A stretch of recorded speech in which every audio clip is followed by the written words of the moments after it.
These are yesterday's highlights. We are going in blind with you, and I already don't trust where this is headed. How do you approach forgiving yourself for mistakes? Is it quickly, I accept and I move forward? Or is it takes time, but I eventually forgive myself? Or is it I struggle to forgive myself? Forgiving yourself is easy. Forgetting the stupid thing you did is the part that sticks around forever. Hey, we got a smartphone app. Yep, don't we all? We have a smartphone app that just doubled how long Jimmy can last in bed. Hey, I'm just saying, yeah.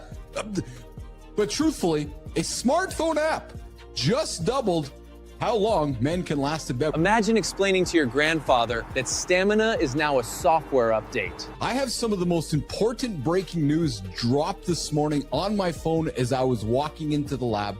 And it just might come from the no shit Sherlock department. Whenever someone says that, you know the headline is about to insult everybody's intelligence. Just saying. And when I share the news with y'all, you're all gonna know why, as we age, we don't trust Western or the normal media anymore. But dude, when I got that thing home, man, I took all the doors off, took everything off I possibly could, and then drove around like me. Every man has owned a vehicle that immediately made him behave like a reckless teenager again. As life went on, I'm like, man, that's a lot of fucking effort. Fun always sounds amazing until you remember the cleanup involved. I take the doors off and the roof off and everything off for a few minutes. Dude, I've been stacking them. If we're adding up, like, I've lived till I'm like 2,000 years old. The math of bad habits always sounds funny until you add up the hours. Like, think of that. Just think of that for a second. Just 11 hours. Like, you've driven to California and back, Johnny. You've driven to your house in California and back, and somebody's just accumulatively laying there. Yeah, you know, a month of your life gone in 10 years because you fucking hit the snooze. That snooze button quietly steals years while pretending it's helping. Breaking news from the Washington Post today. There may be some magic to eating healthy food so you can sleep better. Breaking news, vegetables might actually be useful. Somebody put a lot of effort into writing this article to tell us that, John, if you eat healthy food and not ultra-processed foods, it might help you sleep better. That's the whole article right there. Some journalists spent 6 hours confirming what your grandmother already told you. Well, I mean, it's like the average man just doesn't get it.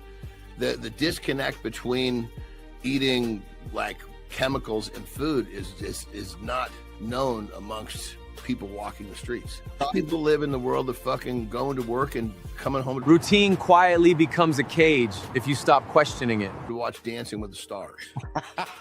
I've never fucking watched the show, not one time. So true story, man. I myself, the self-proclaimed handsome chief, Confidence level, announcing your own nickname. was sitting in my condominium in Winnipeg here, 30 some odd years old, sitting behind the computer monitor, encouraging folks to send a text message so I could get paid.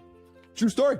And then I learned that the more I could get you to text, the more money I made. Marketing in its purest form. Push a button, get paid. Right? So it's a good deal. It's just how it's crazy. It's a perfect example of how, you know, you look at the world and you see the angles that I guess it's like there's certain angles that you can see and certain angles you can't. Most people miss the angle because they are staring straight ahead. Now I gotta not get fucking my ass whipped and fucking I gotta compete up here. How do I I'm problem solving is what it comes down to. So 2 words I want to throw at you guys. Will and want. It says maybe we want to replace want with will. The moment want becomes will, excuses start dying. I will. Because I think, John, when you replace want with will, that might be a way to be obsessive. Anderson. I would just say fucking stop talking about it and go do it. Execution beats motivation every single time. I go to not just I want or I will, I go I am. Identity drives behavior. Say it long enough and eventually you live it. Right? Yeah. So I spent a lot of time, you know this, in my life wanting to be something other than what I was, right? Yes. With my career, just talking about my career. And when I started saying, okay, well, that's not who I am, but I am this, even if I wasn't it yet, right? I said, I am it, so I became it. Every fucking word that he speaks to somebody other than himself is a fucking waste. Harsh, but the world rewards people who move quietly. It's like you're saying, you're not talking about it, you're doing it. Because as soon as you start fucking positioning, I'm working something behind the scenes, well, fuck, guess what? You just guaranteed to waste some more of your time. He wants to be the GM of a hockey team. Every dream starts with a job nobody brags about. Go be a concession stand vendor first. Yeah. Go do it all. Go sit in the concourse and sell Visa cards or whatever you have to do to get involved in the thing. You're not going to just be a GM, and you're not going to be a GM by going to business school alone. You've got to go do all the steps involved. And then maybe it's 3 or 4 years before you notice, like, fuck, the guy keeps showing up. Persistence is the most boring superpower and the most effective. Wanted to clean. Clearly, you're showing me, I'm showing you that I have a desire to be in your orbit as a human being. Because they know that every fucking moment they're there, they hear something else. They recognize something else. The arteries in the penis are smaller than the arteries in the heart. So when blood vessels start to stiffen, narrow, or lose function, the smaller vessels hit first. That's why ED shows up before a heart attack. The body whispers before it screams. Hey, Jonai, You know how many men I've helped with erectile dysfunction? It's fucking off the charts. Not the stat you expect to hear before breakfast. They come there because of the belly. They come there because they feel like they're feeling fat.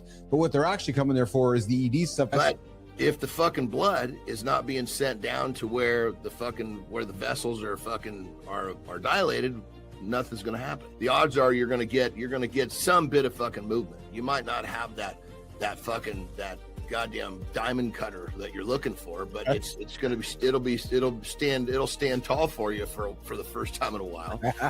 And what we have to do is we have to massage the arousal center in the brain. See, that's what sends the blood. It's like all of a sudden you got a guy he's like, oh, things are going great, and all of a sudden it's like, oh shit, I'm losing it. Well, you're clearly not fucking into your partner. You're not thinking about fucking losing your shit. Imagine if your mom could plank for 4.5 hours Grandmothers quietly humiliating the rest of the fitness industry. at a time. Check out this Canadian grandmother. She sets a Guinness World Record, an epic 4.5 hour plank hold. Now, it's pretty impressive, man. 4.5 hours, good for her. That's a lot.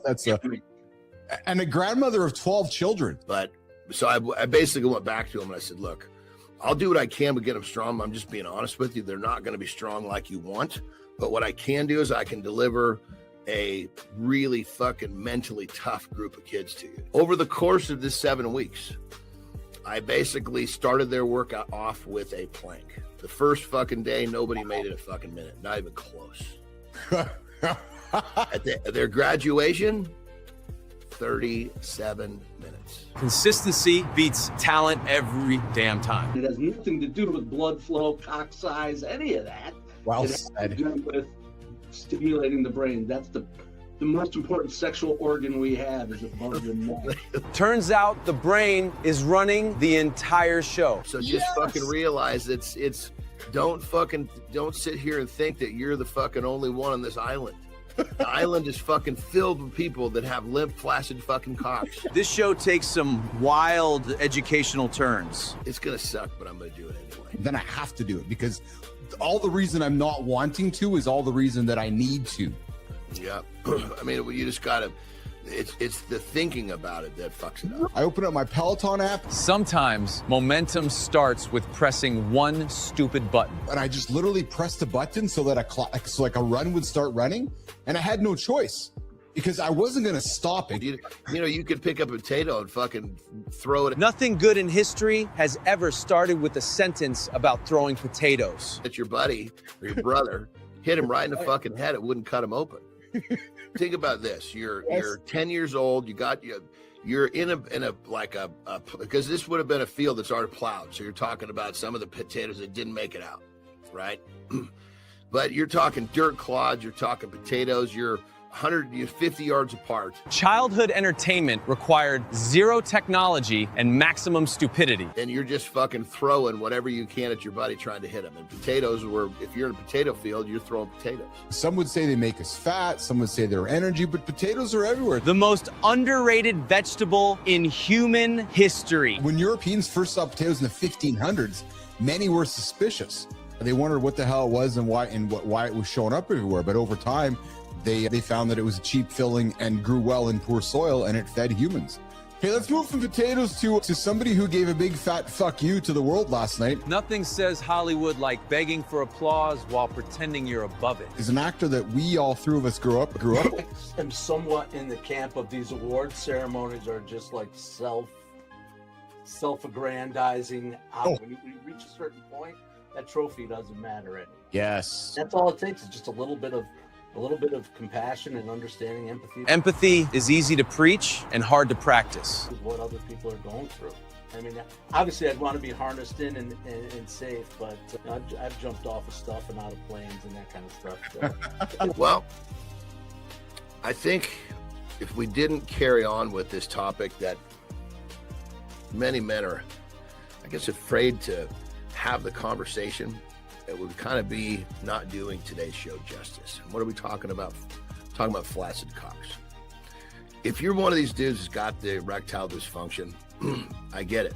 It's, to be totally honest, I went through a phase of that myself. Honesty like that helps more people than silence ever will. And it was brutal.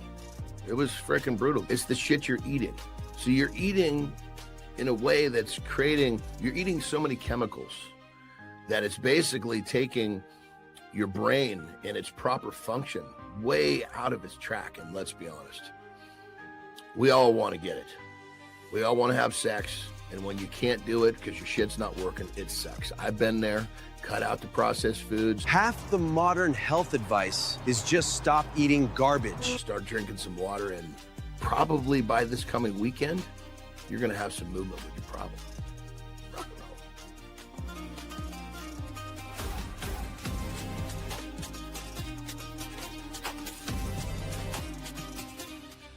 Building yourself a streak. A streak turns discipline into identity. The power of the streak can do you wonderful things. So I invite you to do that. I was so insomniac, and so I was a wanderer. I never knew where I would wake up in the morning, at night. 3 o'clock in the morning, I'd be on the couch. I don't remember how I got there. My alarm is set at 5:34 for whatever random, whatever, and I'm usually up between 5:15 and 5:30. My body is just waking itself up no matter where I go, which is amazing. It's amazing. Yeah, it's a huge difference. Well, you never get burned out. Momentum is the most addictive drug on earth. When you're winning, let's be honest. For me, the burnout comes from doing something I love too much. Yeah. To turn, when I was turning pro in that contest, I had deadlifted 500 pounds inside of 60 seconds 21 times. I mean, there's no time for stopping. You're just bam, bam, bam. And it wasn't like I ran out of gas. I ran out of time. Stuck it out for a long time when I didn't love it. Comfort traps people longer than fear ever could. Because, hell, I'm this far in, I may as well just keep going. I can't change, blah, blah, blah, until the pandemic came. I mean, it's like, there's no other fucking way to explain it. You know, I mean, I don't burn out on things that I don't fucking love because I won't invest that much energy into them. I'd fucking push myself to the point of being up for days, just fucking rocking, having a good time. It was just like one, fucking 48-hour night. It was just kept going. Hey guys, why do men in America die an average of 6 years earlier than women? And then why are men more likely to die from 9 of the top 10 leading causes of death? And why is the male suicide rate 4 times the female rate? Like boys, men on average die 6 years earlier than women. Stats like that should wake everybody up. Men are more likely to die from 9 of the top 10 leading causes of death. And male suicide rate is 4 times higher than females. This makes me sad, but 80%, Johnny, of all suicides in the United States are men. That stat is brutal, and way too many men still think silence is strength. It's got to do with the mentality of the male. A lot of times the mentality of the male, he's let's just talk about current time today. So fathers are stronger physically than their boys.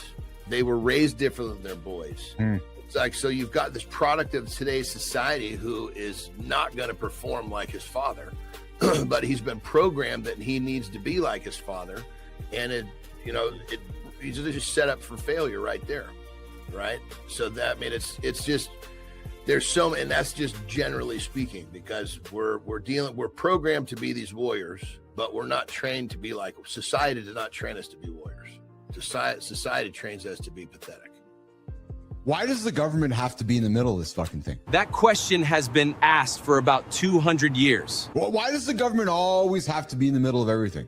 Just throwing it out there. They happened because what the decision makers know is that women make the health decisions, the investment decisions for the family. I honestly don't know. Like, perfect example, my mom fucking despises this guy. Well, let's use my mom as an older fucking 90-year-old female. What would he have done to piss off that demographic? Because I mean, granted, you're talking about 70-year-old that can knock out fucking 15 pull-ups. That's going to piss off most males. Yeah, but females don't care about that.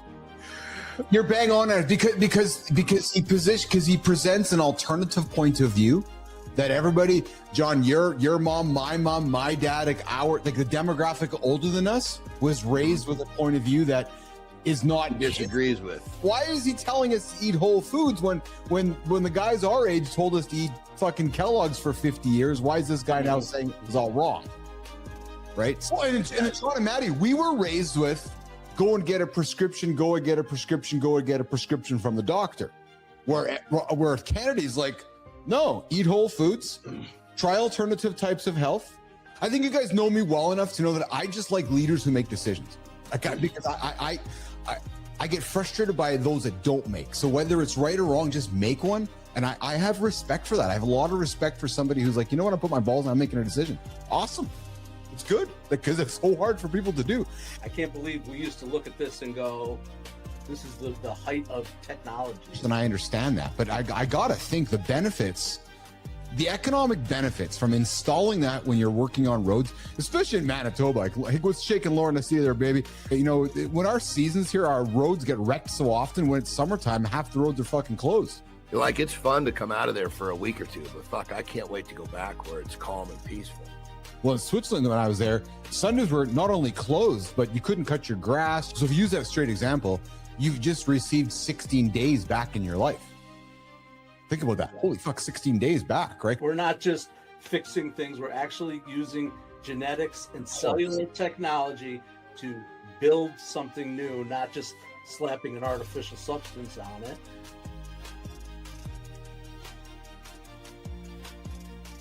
I got an email from you guys refunding us up to almost $4,000, $3,400 of credits because they recognized that there was an error and they didn't argue, they didn't push back, they didn't make me feel like I was an idiot.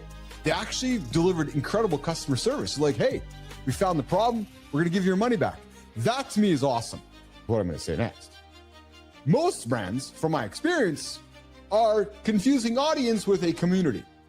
But here's the thing, they are not the same thing. Well, that's when your customers or your community are starting to answering each other on behalf of the brand.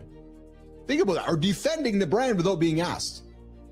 The community is the only marketing asset that appreciates Audience listens, community protects. you the longer that you hold it. Think about that for another second. Because when the customers, when your community starts forming the bonds, you have stopped being a brand.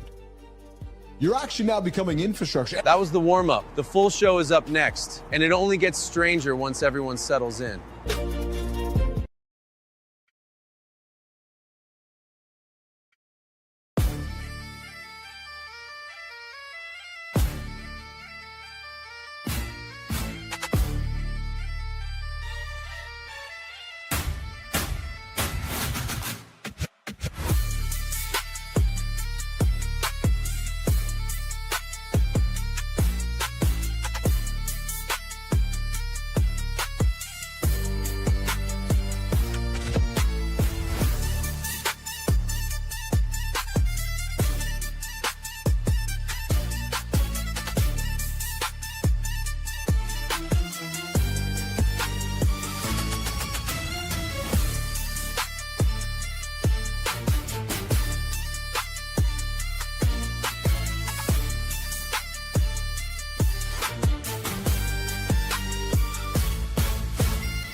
apparently 53% of men feel like nobody really knows who they are. Which explains half the gym selfies, 3/4 of the weird LinkedIn hustle poetry. And at least one guy you know who says, "I'm fine," like it's a hostage video. This morning, we're cracking open what men actually hide, what it costs them, and why pretending everything's good is just emotional spanks for the male ego. Only on Mornings in the Lab with Kaith, Jon, and friends.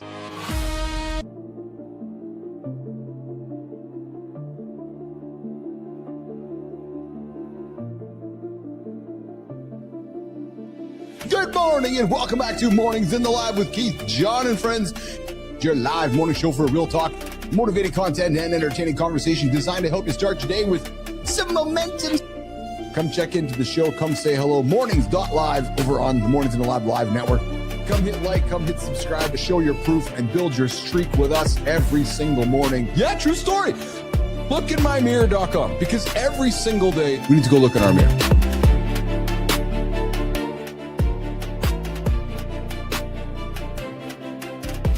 Maybe that's why live is the new status. Live is about to become the premium layer of trust.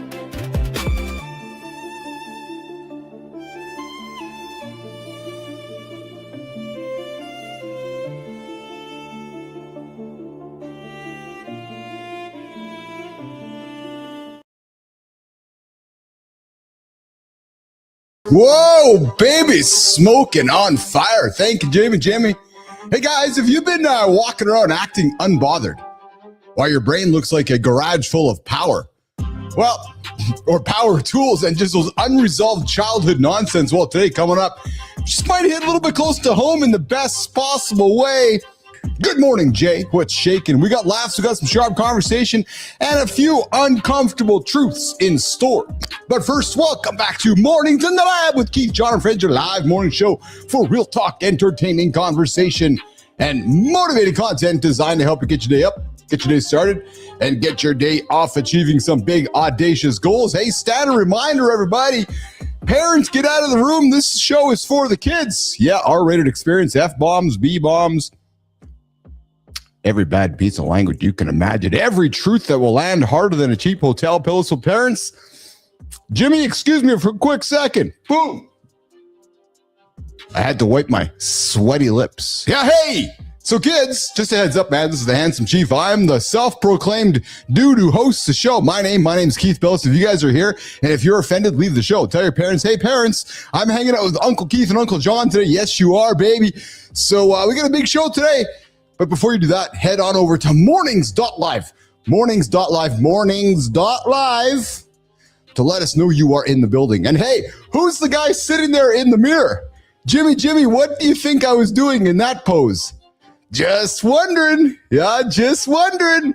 Yeah, there we go. I checked in this morning just a minute before Maya Reyes did. Yeah, that was just maybe looking of, no, Jimmy, I was thinking of Jimmy. Yeah, baby. Head on over to mornings.live and check into the show and break your streak. That was a quick little moment while I was feeding the dogs with the top off, the tarps off. Whoa, what happened there? Did we just lose the site? Hey guys, there's a poll. Yeah, we got a poll. There's Jimmy, what happened to the site there? Did our site crash? Hey guys, we got a poll. Yes, we do. We got a poll, and the poll asks us one question. How do you approach intimacy with your partner? How do you approach okay, good. Thanks, Jimmy. I was working on it last night. Hey, how do you approach intimacy with your partner? We got Brianna Boss coming up on the show here today. Is it consistent and open communication? Is it spontaneous moments? Or is it focus on just having sex?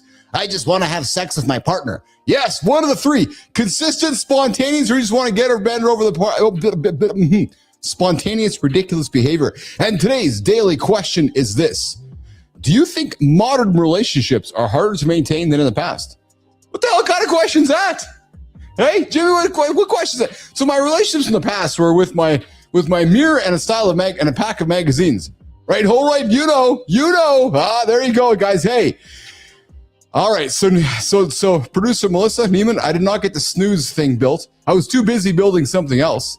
Yeah, I see Jimmy has it on the screen. Jimmy, we're not putting it up there today yet. Nope, we're not putting it up there today yet. No. But if you've been snoozing since January 1st, I just got to put it on the table. Almost 700 minutes behind. Yeah, true story. 11 hours, 24 minutes, laying there doing sweet piss all. Just doing nothing. Just, beep, beep, beep, beep, beep. So get up, get after it, and go hit your big audacious goal. Hey, Jimmy, while you're at it, you guys want to go check out your mirror? Like what? What's he talking about? Yes. Lookatmymirror.com, the only place where you can go look in your own mirror and decide you need to get your shit together and move forward in life. And you get a deal on a mirror from the handsome Jimmy. Exactly. Go look in your mirror. Lookinmymirror.com. Jimmy, is that the right domain? Lookinmymirror.com. I always forget. Yeah. Jimmy, did you say the site is down? What? No. All right. Listen, we've also got some stacked fun conversations today. Oh no, which one's down? Can you show me the domain there in your oh, no, it shouldn't be down. Okay, well, I'll check it out. All right. Listen. We got a bunch of fun stuff. I was messing around this morning on it, so that might be why the site is not working. How about mitl.live? Is that up there as well? Check that one out too, because I was busting a gut behind the scenes working away. So maybe there you go. Okay, well there you go. Yeah, all right. Well, the handsome chief broke it. I just broke the site. Oh well, sorry. Hey guys, deep dive. We got Brianna Bass coming in today in the second hour. We're talking some relationship stuff. Plus, 53% of men feel like nobody knows who they really are. And I suspect we're going to get into that conversation with Jacob Newton coming up, return guest today during the center stage segment up on the show today. Yeah, we do have center stage today, don't we? Yeah, guys, I don't see it here in like my comments there, Neiman. We do have Jacob Newton coming in here today. So, we got, yes, we do. Okay. I didn't see that in my notes. Good. Okay. Awesome. Morning focus. Yes. Listen, a lot of hard work behind the scenes, and sometimes it's a little rough around the edges. Yes, Morning Focus, fintech company just embarrassed media. I got that one. Oh, yeah. This one's all about attention, influence, and why the brands winning right now are not just marketing better. They're becoming the place where culture happens. And in the community corner, yes, Maya Reyes will show up and drop some nuggets. But before we do that, let's just get the show on the road. Grab the coffee. I'm going to have to grab a towel. The handsome chief is sweaty like a motherfucker today because I was crushing it on the Peloton this morning, Whitaker, with my good old Matt Wilpers. So guys, grab the coffee, lock in, get your ass off the couch, get your ass out of bed. Don't hit that snooze button. Go look in your mirror. And guess what? The morning loop. Hey, Melissa, did you go for a walk in today? The morning loop starts right now. Tommy, pick it up. We are absolutely not doing a late entrance today. I am moving. I am also surviving. This potato saved the morning. You're walking through the lobby, eating a boiled potato like a divorced park ranger. Exactly. Keith was right. The potato is emergency food when life starts slipping. Fair. Potato saved the day. Now let's go, because I am not missing Brianna today.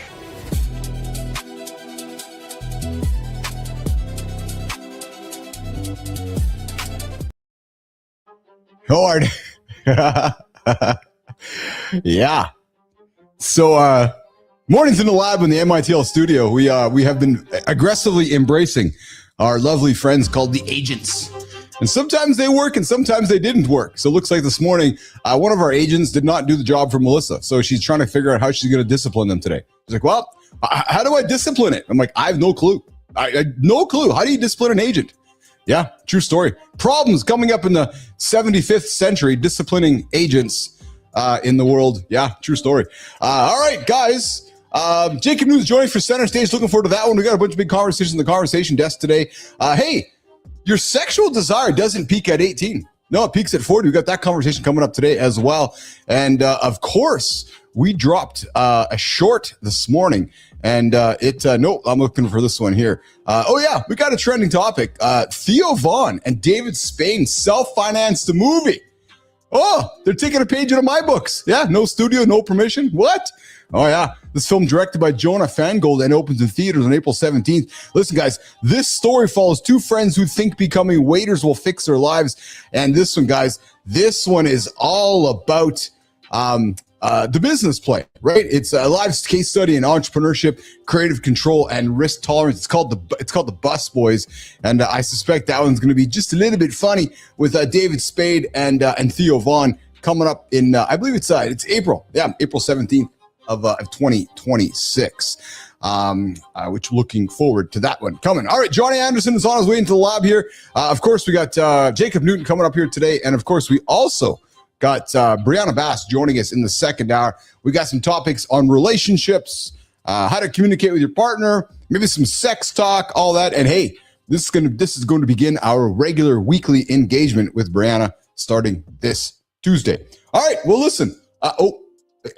In the distance, look at that guy over there.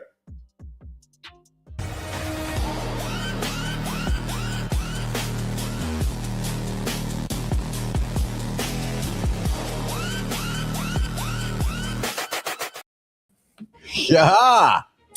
I'll take the fact that they matched the yellow to the yellow, but I would never own one of those goddamn things. You got to go with the old school, baby. Yeah. You wouldn't have one of those, no?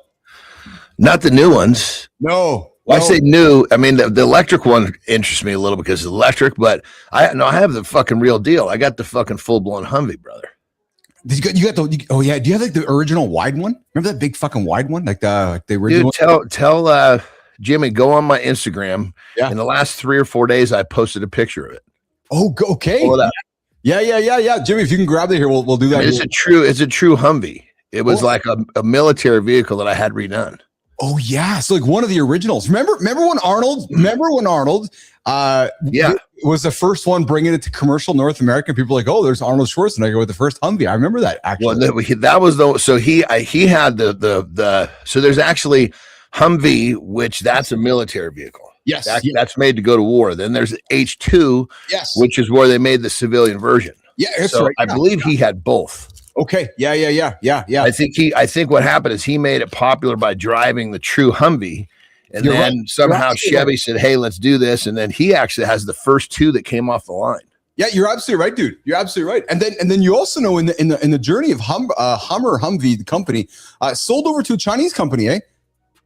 I don't know. Did it? Yeah. So I don't think actually Humvees. Actually, let's check with Grok. Hey, Grok, I do not think Humvees are made in North America anymore. Are they? Let me dig into that Humvee history real quick.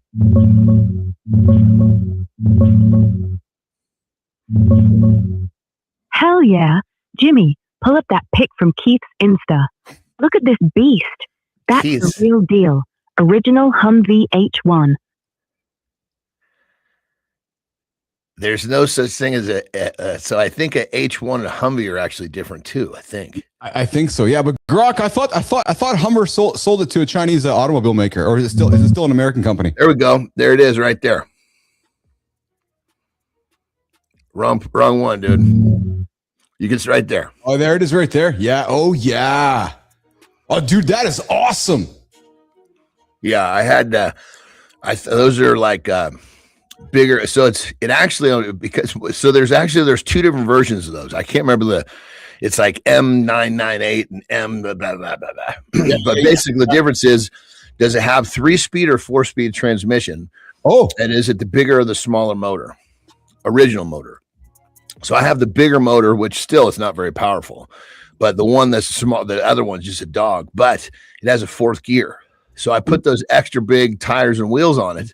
So actually we'll go down the freeway about 70, fairly comfortable. That's fun, man. Doors off and everything, just cruising away, eh? Yeah, dude. First day we got it, it came off the truck, literally got off the truck in the fucking front yard of my house. And this is why I lived in NorCal. We drove it all the way to fucking Mexico. No kidding. Yeah. Oh, that would have been a fun road trip, man. Honest to God. Yeah. Just doors off, hair. Well, you don't have any hair, but just fucking sun on the head and just fucking cruising away, eh? Well, we actually did have the doors on just because, we were kind of we didn't really know we'd never fucking been driving down the freeway for fucking 13 hours. You never quite know what you're going to want. Yeah, well, yeah. Dude, that's awesome, man. And so I got to ask the question, what's that thing cost you to fill it up? A couple $100, probably? I don't pay attention to that shit. No, but I'm serious. So it's probably a few $100, eh? And I know it's a 25-gallon tank. Yeah. We do the math, whatever. But see, and here's the crazy part is that it only gets about 6 or 7 miles to the gallon. So I mean, you have to really fucking monitor gas station to gas station. Well, you could get caught in one of those areas where you're, So what I do is, I usually have to stop and piss about every 2 hours. Well, there you go. Yeah.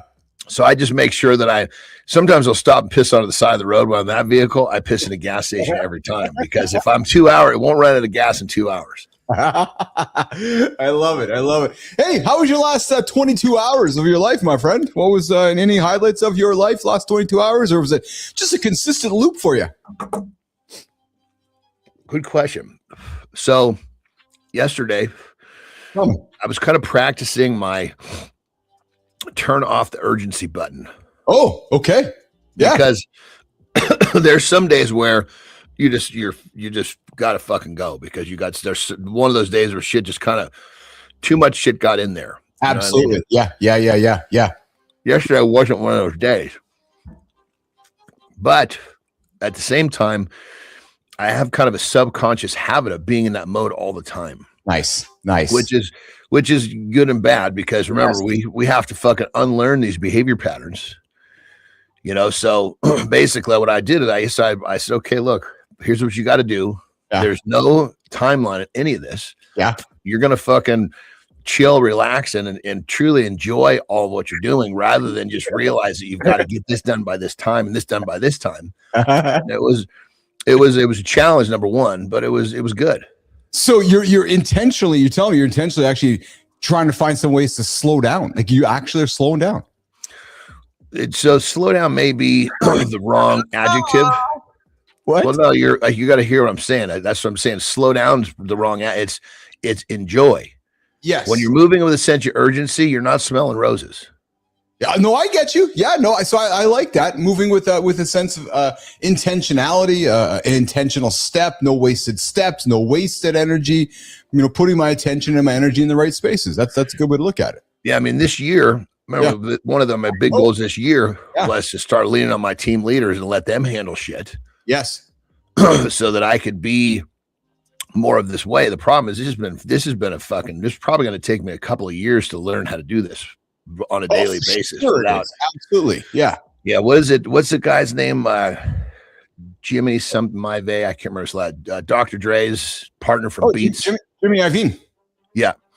One of the things he said, it so struck me one day. I was because I love watching guys like that talk because he understands. You both. Yeah. Yeah. And he said, look, he goes, for most of you guys that have found success, one of the things that you're going to have one of the hardest times with is unlearning some of the behaviors that created your success. Because if you don't unlearn them, you're never really going to enjoy your success. Oh, that's profound. Yes. And that's what yesterday was. I'm trying to unlearn. See, the sense of urgency was great to get me here, but I don't want to live in a sense of urgency for the rest of my life. No, that's fair. That's absolutely fair. That's fair. Yeah. Yeah. It's not really, is it slowing down? You could say that that's a part of it, but that's not the focus.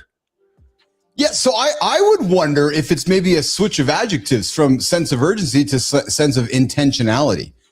So it sounds like you're living very intentional, like very intense. So maybe urgency could be construed maybe in a panicky way where you're intentional.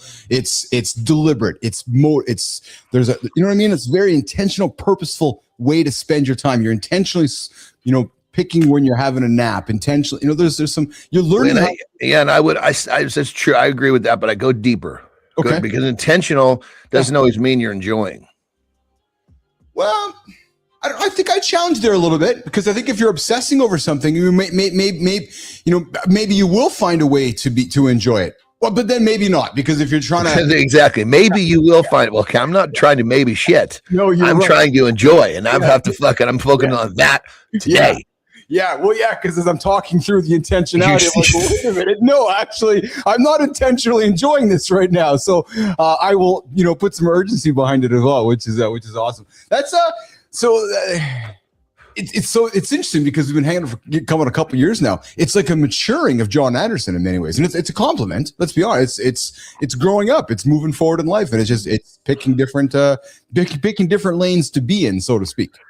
Yeah, like perfect example. About 1:00, Terry and I went out to the beach, and I brought my computer, my book. I probably, if I had rushed through everything, gotta get done by 1, I could have been done by 1. Yeah. Right. Yeah. But I enjoy what I do. So it's okay to fucking rush through what you want to fucking do so you can go out to the fucking beach and find something to do. Well, yeah. And how about just fucking pick this pace where you're enjoying everything you're doing? So I went out. Did it take me longer to get stuff done that I wanted to? Yeah, probably by a solid few hours. But enjoying it, though. But is it real? What's it about? Is it about saving the time, or is it about, because Terry was out there, she just kind of works on the beach. She likes to rake shit and fucking plants and stuff. I mean, I a little bit, but I much more enjoy, building my businesses. That's enjoyment to me. Yeah. So I fucking sat up basically because we have a little setup out at the beach. So I'm sitting in the sun in my board shorts, enjoying the sun, some music, and fucking doing my stuff. And that's enjoying. That's nice. My life and what I'm doing. Yeah. And then about 4:00, I tried to fish. Try was the word there yesterday.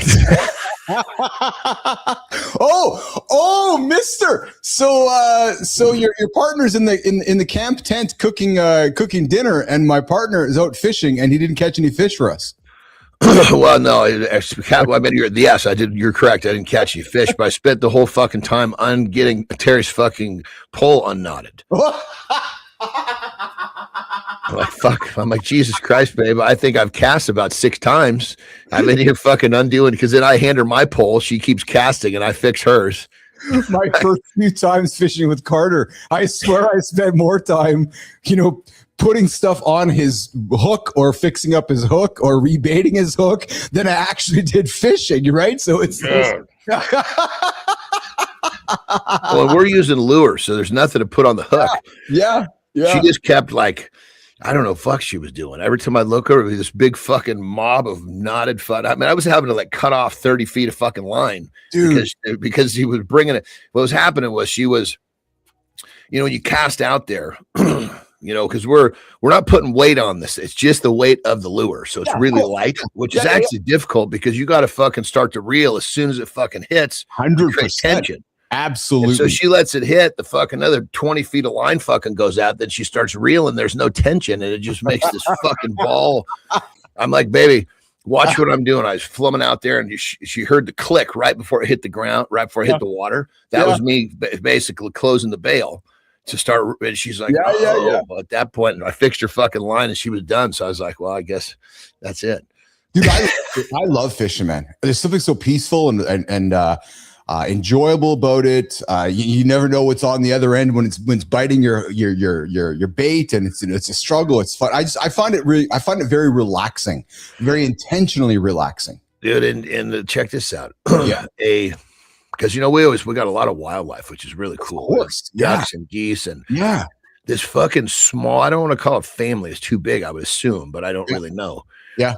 It was 6 or 7 cranes. They're big fucking white birds that showed up, and you can see them circling. They were checking out the lake, and then they fucking came in. They landed on the island. Yeah. You can see, I think they're going to make a home here, which is really killer. That's awesome.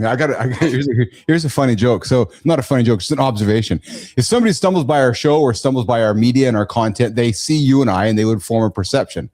Dude, there's an entire TV show, Fishing with Keith and John. Because it would not be what I suspect people are thinking. You'd be like, oh, these guys are just sitting there fishing. Yeah, we're just fucking fishing. We're sitting here and we're fishing, and we are enjoying ourselves because I love it, and I you do too. So it'd be like, oh, these guys are kind of boring. No, we're just doing our thing. We're fishing. Yeah, it's you got to be in the mindset for it. Yes. There was there's a type of duck, and there's there's probably 200 of them. Yeah. Right? And they move in this pack, and they stay at the lake, but they'll just be, you'll see them. They'll be because in our end, there's an island on our end. There's an island on the other end. They always kind of hang out by the island.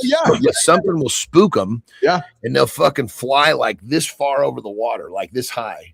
Oh yeah. And some of them are even banging their feet in their tips, and they're never even quite in the air. And then they'll come to the other island. So they must have come back and forth about 6 times in that time we were fishing, which is really cool. It's just kind of crazy to watch. We don't really take time to watch this shit. No. Officially, old guys, Kaith and Jon talking birds and fishing on Mornings with Kaith and Jon on Mornings in the Lab. Because, only old people talk about birds and fishing. And I guess that's what we are. Oh, and animals. Speaking of animals, Johnny, so I got something to show you, which is completely unhinged. Reindeer racing. Yes, it's real, and it looks actually ridiculous. Jimmy, let's run it. Finland has reindeer drag racing now. That's Christmas with Borsbow. This is a real tradition near the Russian border, not a bit. Which somehow makes it even crazier. Some countries still know how to keep life interesting. Kaith and Jon, sell me season tickets immediately. Johnny, so they actually have reindeer racing. It's in Finland. The event is known as the Salo Reindeer Cup. It takes place in a frozen course. It's been entertaining spectators for decades, and it's this old world culture, pure visual madness, and it's just one of these ridiculous things that you're like, we're actually racing reindeers, and they are. What does Santa think about all his reindeer being raced? Hey, Grok, what does Santa think about his reindeers being raced? Santa's probably pissed. Like, imagine you're trying to deliver toys worldwide, and your whole fleet's out here doing donuts on ice for some Finnish dude's TikTok. Blitzen, what the hell? We got presents to drop. Yeah, there you go. Honestly, there you go. Reindeer racing in Finland, hanging out with Kaith and Jon this morning. Hey, Johnny, we got Jacob Newton joining us. He's a returning guest. Most players lose their NHL dreams to a blown knee, but Jacob Newton lost it to a childhood secret that resurfaced in the middle of a hockey brawl. Jacob's going to join us in a few moments. He's got a book that he dropped. He sent me a text last week. I said, dude, get your ass on the show to come hang out with myself and Johnny again, which we're looking forward to that one as well. Hey, Jimmy, I know you got a committed segment. What do we got for committed this morning? Let's put it up on the screen. Check this out, Johnny. NFL linebacker. Look how fast he is. So watch his movement. So Jimmy, run it again. Just watch it from one side. One job. Jack man. Boom.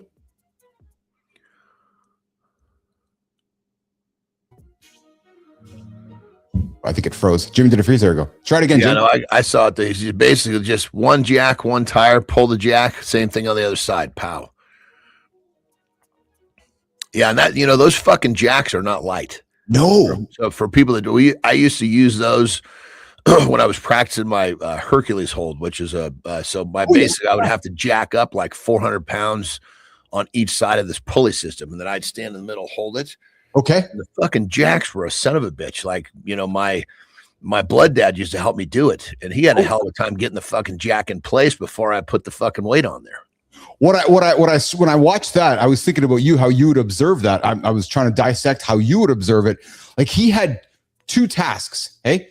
Jack, one pump, and tire. Like, that was it, Johnny. Like, literally, like, just put jack down, pump it once, put tire on, go. So we had basically 4 movements. 2 jacks, 2 tires. That was it. One thing I was curious, I didn't see as I watched this. I was watching what I was really watching him carrying the jack around, because that's the way he was carrying that jack. It looked like a fucking bag of groceries, but that's a heavy fucking jack. Oh, so do it again. I want to see, does somebody hand him the tire? Because that tire that he puts on is not in place. Somebody has to run that out for him. There it is. Oh, look at that. Look at that. You know what I mean? Dude, it's like an orchestra. Eh? So basically, he's got to be in sync with the guy. Well, the guy that's giving him the tire has to be on him. Oh, so no, look, the guy ran by him and put the tire down, actually. Watch that again. The guy ran by, he dropped the tire. He was next to him. Watch to the right. You see that? The guy put it down. Yep. So he's got to be there. Holy shit. I didn't even see that the first time. And he just keeps fucking running. He gets out of the way. Boom, it's there. Like, the guy runs. Holy shit. I did not. His job is just to deliver that tire to the right fucking spot, because if he's a foot either way, dude's not efficient. See how that went? He literally just pivoted. That thing was right there. Yeah, but watch that first guy who runs by, John, because he has a one tire in his left arm, and he puts and he actually, a guy's carrying 2 tires. One, yeah, look. Yep. Holy shit. I did not see that until you picked that out. Yeah. That's pretty fucking cool, man. Like, that is, don't tell me that's not a sport. Honest to God. I've had a lot of debates with people like, oh, yeah, racing's not a sport. Dude, that's a fucking sport right there. I don't care what you say. Well, and I guarantee you they're drill. I mean, this is a drill right here. Yes. But, I mean, they fucking drill that hundreds and hundreds of times. Well, that's just reps right there. Like, that's purely reps. That's really cool. I'm struck by that tire carrier, because I did not see that till you called it out. Yeah, like, holy smokes, it's right there, and he goes around. It's pretty funny. Yeah, I didn't really see him. I didn't see him, but I knew that somebody put the tire there. I was like, where's that tire coming from? Yeah. Because you see, he puts it down where you almost can't see he puts it down. Yeah, I know. That's and as Petro said, that's heavy shit, Johnny, to your point. Like, dude. Yeah. Fuck yeah. I mean, that jack and those tires, I mean, the dude running that is a strong dude too. You know? Yeah. But that linebacker, you know, the dude or whatever he is in the red shorts, he's got to fucking have strength, and he's got to have wheels, and he's got to have agility. He's got to pick that jack up and carry that thing around. I mean, you see how he's hugging that. His hip is on the front of the car going around the corner. Yeah. Dude, I gotta be honest. There's a TV show right here, Watching Stuff with You. You observe shit, man, that I don't see. It's fascinating. I thoroughly enjoy it. I absolutely enjoy watching this with you. It's very cool. Hey, I'll tell you what also I enjoy. You and I grew up with this, and we're going to giggle a little bit this one. Scientists have found a diet that burns fat without exercise. Sterling? 2 universities just proved cutting 2 amino acids makes your body burn 20% more calories. Same food, 0 exercise. Methionine and cysteine, they're in meat, eggs, dairy. Mice on this diet lost weight eating the same damn food sitting on their ass. John probably already knew this. Keith's over there Googling which steaks have the least methionine. This is so fucking stupid, dude. Go ahead. I know. So fucking stupid. It's like what you training and exercise does. I mean, of course, it helps burn your intake. Yeah. But what burns fat is your metabolism. Yes. Your metabolism running. You can stimulate your metabolism, yes, by exercise, yes, by cardio, very little, yes, by weight training, a little bit more than cardio. But basically eating in a way to feed think of like this. Your metabolism is like a campfire. Most people, it's this fucking bitty campfire. Yes. And a good fucking gust of wind, the motherfucker will blow right out. Right? When that campfire is small, there's no heat. That heat is what burns off the body fat. And I'm just making an analogy. I get you. Yeah. So when you feed that fire, but you've got to feed it, just to think of the same analogy. You have to feed a fire the right fuel, the right timing. Yes. Timing. If you take some fucking massive piece of wood and put it on that little bit of campfire, what's going to happen? You're going to smother. It's going to go out. 100%. Yeah. But if you take a small piece of wood, put it on there, let it build a little bit. Okay. Another small piece of wood. And pretty soon you're ready for bigger pieces of wood. But the frequency of how often you put the wood on stays the same. If you wait too long to eat or too long to put the wood on, the fire goes down. So you have to think about stoking your metabolism like you would a campfire. This is why I was eager to have this chat with you, because I find it's these kinds of studies, and that's why I wanted to put it out so we can dispel it, dispute it, or however, talk about the myth. On that level, hold on. Yeah. Not that the study is wrong. It's just such a fucking stupid little thing to focus on. This is getting lost in the details. That's exactly what I was going to say, is that I when these things come up, people like, because I was one of them, John. You look for the headline. Okay, well, now that's going to give you permission to do that. And then you do it, because I was that dude, man. You go for a couple weeks and you find another headline. Oh, okay, well, that headline is going to give me permission to do that. And you're always searching for the answer based on what the headline is. And you know what I call those? Tell me. Those are rats. You're running from shiny object to shiny object. Yeah, no, dude, I will be the first. And you can't get the fucking rats out of your fucking house. And that's why no matter what you tell them, they're running for the next object and they won't fucking leave. That's why Zeglin had such an impact on my life, because I was the rat running to him when he kept looking at me like you would be like, Billis. Like, no, it doesn't work that way. Like, here is the answer. Okay. So it was good times with AJ Zegnan. All right. Hey, quickly, before we bring Jacob Newton up here, Johnny, I got an AI or not AI clip for you. Check this one out. This is pretty fucking cool. AI or not AI. Look at this. The Grammys.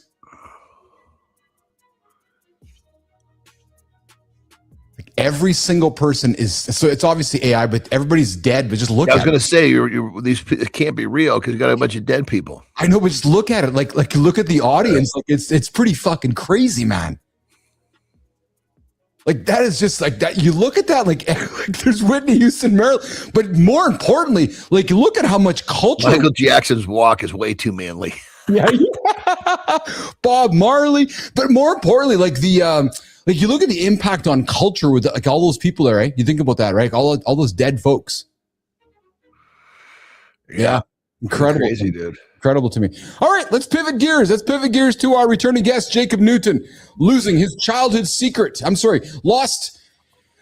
Listen, troubling story. Guy lost his NHL dream to a blown knee, but Jacob Newton lost his to a childhood secret that first surfaced in the middle of a hockey brawl. Sophia Grant is going to tune it up. A conversation, myself, John Anderson, and returning to the lab, the alumni himself, Jacob Newton, this morning on Mornings in the Lab with Keith, John, and friends. You know how to look fine. You've had years of practice. The smile is so convincing, even you believe it sometimes. But there are moments where you catch yourself wondering, who taught you to perform this well? You start to wonder if the thing you've been hiding from everyone else is the same thing you've been hiding from yourself. Jacob Newton learned to perform that young. By 7, he had a nickname. People called him Happy Jake. What they didn't know was what Happy Jake was smiling through. He'd been sexually abused by a family member since he was 5. He buried it, left home at 15, chased hockey across the country, got good enough to turn pro, went undrafted. Then Anaheim signed him. First preseason game, he scored a power play goal off a pass from a teammate. That same game, 6 fights broke out on the ice. He froze. He never made the NHL regular season. Ended up in Allen, Texas, drinking, cheating, falling apart. Therapy cracked it open. 20 years of memories surfaced. Everything Happy Jake had been hiding. He rebuilt across Europe, won a championship with his son in the stands, watching his father play whole. Now he's written it all down. The book is called The Tears of Happy Jake. If you've ever wondered what happens when you stop performing and finally face what's underneath, that's today's conversation. Jacob, it's great to have you here. Welcome to Mornings in the Lab. Jacob Newton joining myself and Johnny this morning. Jimmy, let's bring him up on stage this morning. Jacob Newton, what's going on, brother? So good to be back with you boys. It's been a little while. I mean, that video you guys just hopped up there, I know that's all AI. I was like, wow, I'm looking good. I'm looking lean. I'm looking sharp and ready to have an incredible conversation with 2 amazing men here this morning. I appreciate that. Right on, brother. That was Sophia Grant welcoming you into the lab. I don't think you met Sophia last time you were here. I don't know. Was Sophia a part of the Mornings in the Lab? She's a recent addition here over the last few months. So the problem is that Sophia hasn't changed her drawers in like 3 months, so she's got to fucking she's got to be stinky by now. Stinky, that's for sure. Jacob, so before we get into the deep conversation, just keeping it light, how are you, man? Since the last visit, how are you as a human? Yeah, really good, really good. You know, obviously as humans, we go through different seasons. Yeah. Yes. And I'm going through different seasons in my life, but I think at the depth of it all, there's just been an unconditional amount of peace that regardless of what season I'm in, I'm in peace, knowing that no matter what it is, no matter what the struggle is, I'll always get through it. I've always gotten through it. And so I'm in a great place now. Still, obviously, being the best dad in the world, or trying to be. Yeah. But obviously, this book being released now, I just finished reading it through in its entirety. I am just so blown away. I'm so proud and so happy that this is out there. And the spiritual depth that this book possesses, it wasn't even something that I was realizing as we were in the process of writing it all. But it now being done, this is a book of healing. And I'm so grateful and so blessed to be here and just really enjoying and loving my life. That's a good place to be, brother. Most people never experience that. Yeah. Amen. It's a high that you can't get from a drug. Well, I should say that. Let me rephrase that. The only drug you can get that from is from the best dealer in the world, which is your brain. Yeah, the #1 pharmacy in the world. That's it, baby. That's it. Jacob, you reached out to me last week and said, "Billis, what's shaking, man? I got my book out," and I was excited to talk to you, and I'm really happy we've stayed connected along the way. And let's reset if we can, because this is going to be a deep conversation that I know that you're open to having, and you're proud of your book. But let's begin it here. You were sexually abused by your cousin starting at age 5, and you didn't even remember it until therapy in 2012. We met you a few months ago. I've been observing and watching you, and you got this book now. I got to tell you, man, my level of love, pride, and your journey is I don't even have the words to describe it. I can't imagine how free you feel today with that book, your words out on a piece of paper, out in the world. Talk about that. Yeah, so it's it's interesting. I had a very, very deep conversation unexpectedly with my mother and younger sister just a couple days ago, and they asked me, how was it writing and sharing all of this stuff, and for me, in regards to the book and the things that I shared there, obviously so much more could have been added into this book. It's a book. It's roughly 280 pages long, 20 chapters in total. We could have had a book that's 1,000 pages long with the amount of stuff that I could have added into it. But it was easy for me because I've done so much sharing. I've been vulnerable for the last 9 years. I started all back in 2017 after my divorce. I was over in Finland and I wrote a guest blog on my then agent's assistant. And it kind of just opened up from there. I went on to do another very, very big story in the biggest newspaper in Finland that reaches over 2 million people throughout the country of Finland. So ever since those times when I realized the power of vulnerability, and how freeing it was for me, I think it's one thing to, have that internal dialogue, to take ownership of the things we've done in our life. It's one thing to, have a conversation with a few different people, but to fully expose yourself to millions of people, for me, it was, again, very freeing. And I'll never forget, guys, after my divorce, I was over in Finland. I had gone that season married, but I went without her and without my 2 kids. And then 2 months into the season, she wanted the divorce. Well, I was happy Jake. I was the guy that showed up first in the locker room every single day. I was the DJ. I was playing happy music. I was joking. I was always essentially naked, just wearing compression shorts, but everything else was off and just having a good time. And then this happened, and it happened on a Saturday. Well, Monday I had to show up to the rink and perform and be that guy. And I wasn't able to do that, but that Monday, and now 2 days later from such a catastrophic event, I was in tears sharing my heart to over 30 men. That for me was the biggest catalyst for me in my vulnerability, realizing now I'm in such an exposed, raw place to expose that to 35 men. And for 25 of them to come to me after, put their arm on me or give me a hug and let me know that they're there for me. I think for men, opening up to other men, I think is the biggest thing that can help set us free because of the stigma around mental health, and how, go ahead. Well, John, could you imagine going through what Jacob went through and then getting in front of a room full of men, 20, 30, whatever that number is, and talking about what happened to you, the way that we as men deal with sexuality, and we don't want to talk about these things with our wives or in the normal sense of things, yet horrific things happen to this man, yet he gets up on stage, Anderson, and just talks about it. I can't even imagine that, Johnny. Well, I mean, I was traumatized by my own fucking vices, for Christ's sake. Nobody did anything to me. And I was traumatized. So I can only imagine what it would be like if I was fucking violated. And I think the biggest thing when it comes to victims of sexual abuse or abuse of any nature, I think a lot of shame is what people carry.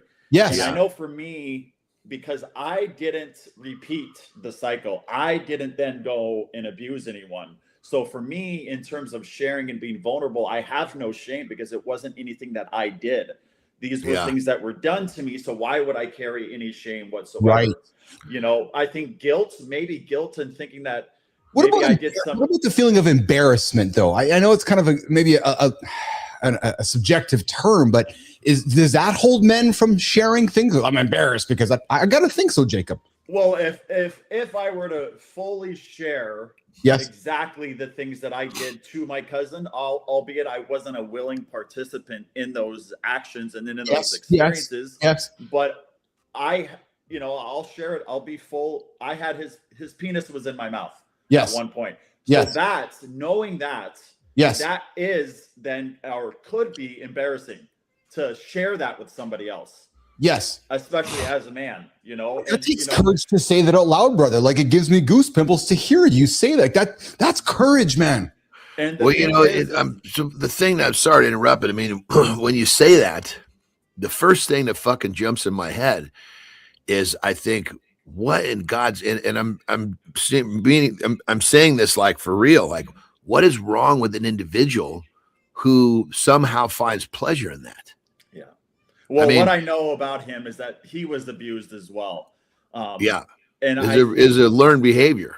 And exactly. And what I think, and I've been thinking so much about this recently in terms of these generational curses. Yeah. Like, my cousin wasn't the enemy. He's not the enemy. The curse is the enemy.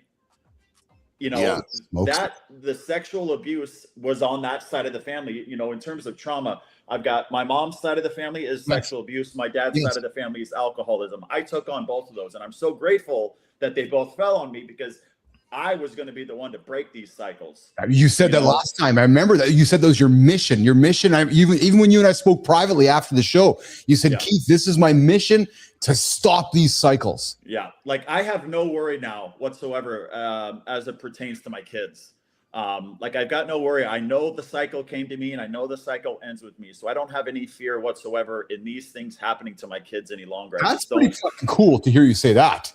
Yeah. Well, that generational curse is a doozy, because a lot of times people don't recognize, and the way you say that is really powerful, brother. He wasn't the enemy. He was just, it's like, I'm not trying to compare what I've been through to you, because you're in a different level of what you've gone through with abuse. But there was a generational curse that was coming down the path from my blood dad, and it was more of a, when I say mental, I mean, granted there was some, but it wasn't. I'm not trying to play a victim, but it was. And my mom actually pulled me aside.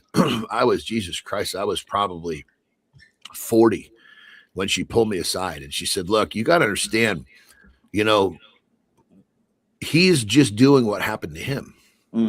And she didn't even really know what was going, because I didn't even know what was going on. I just thought it was a regular fucking relationship between a father son. I thought, well, fuck, I guess this is the way it works, right? You know. And I think she knew what was going on, but not in detail. And then I started to realize, holy shit, you know, I need to be more forgiving of the fact that, hey, he doesn't even know he's doing it.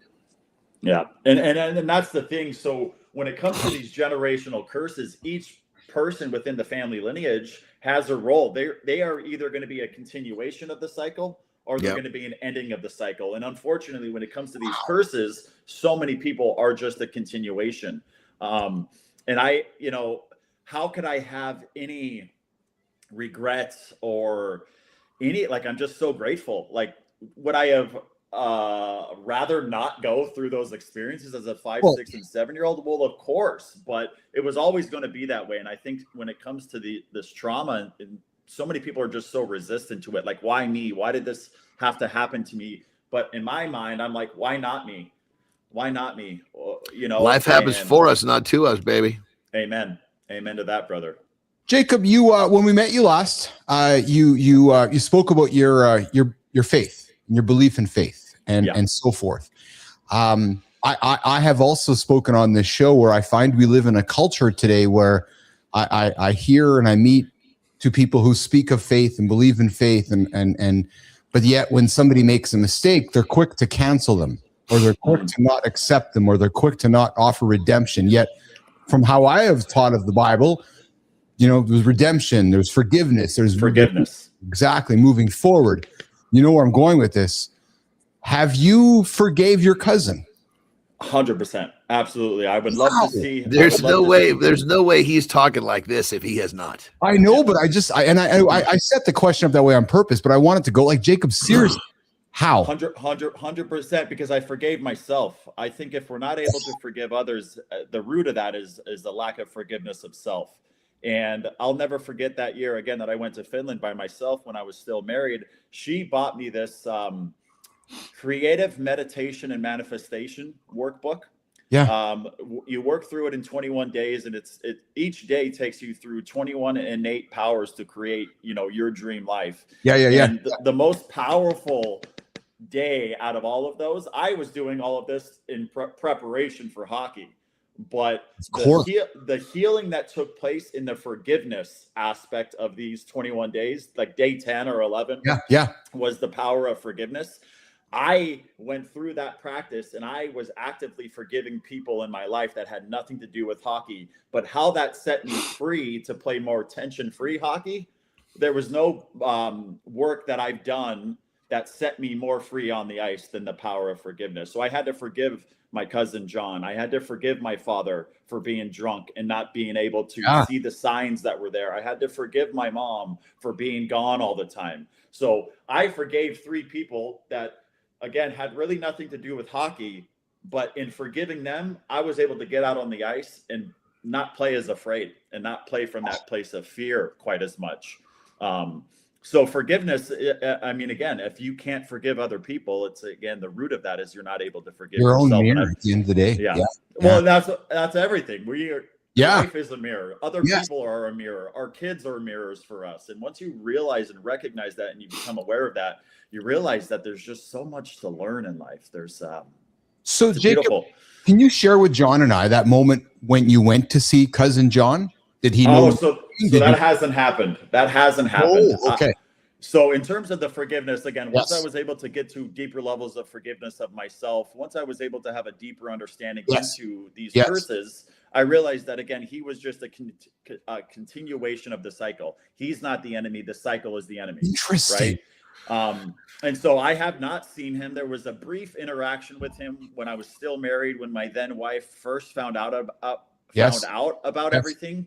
She had reached out to him. It wasn't, productive whatsoever. To this day, again, I haven't spoken to him. I would love to see him. I would love to give him a hug, shake his hand, and see how he's doing, and let him know that I do forgive him, to, again, help set him free a little bit. Well, brother, so I always believe, sometimes people like, oh, I need to go say this and say that because I need closure. I think that's completely backwards. I think closure is from within. Yes. When you don't need to say something, then that's closure. Yeah. If you need closure, that tells me that there's something within you that is lacking. Yeah. Yeah. When you're, I mean, you kind of get, when you get to that point, like you're describing, where, you don't need to go do something, you've done what you need to do. It's closed. Yeah. Yeah. Like, I don't need an apology from my father. Exactly. Like, I understand my father now at a deeper level based on things that, like, my father is an incredible man, and was an incredible man and was a great father. He just was raised by an alcoholic mother that took him from his father for 17 years. He didn't see his father. And had his father been in his life, I believe my dad would have been a different man. Yeah. That's not the way everything played out. And I'm at peace with that. And I accept that. But it just goes to show, I believe, the power in having positive male role models in our lives, especially as boys at a young age. And I didn't have that. And again, I'm okay with that. I now aim to be that for other people that I come in contact with. Well, brother, think like this. This place that you're in right now, this the way you see the world through a set of goggles most people will never understand. And it's amazing to see it, and I love it. But had life just gone the status quo, probably wouldn't be here. You probably wouldn't have these goggles. You had to go through that to earn these goggles.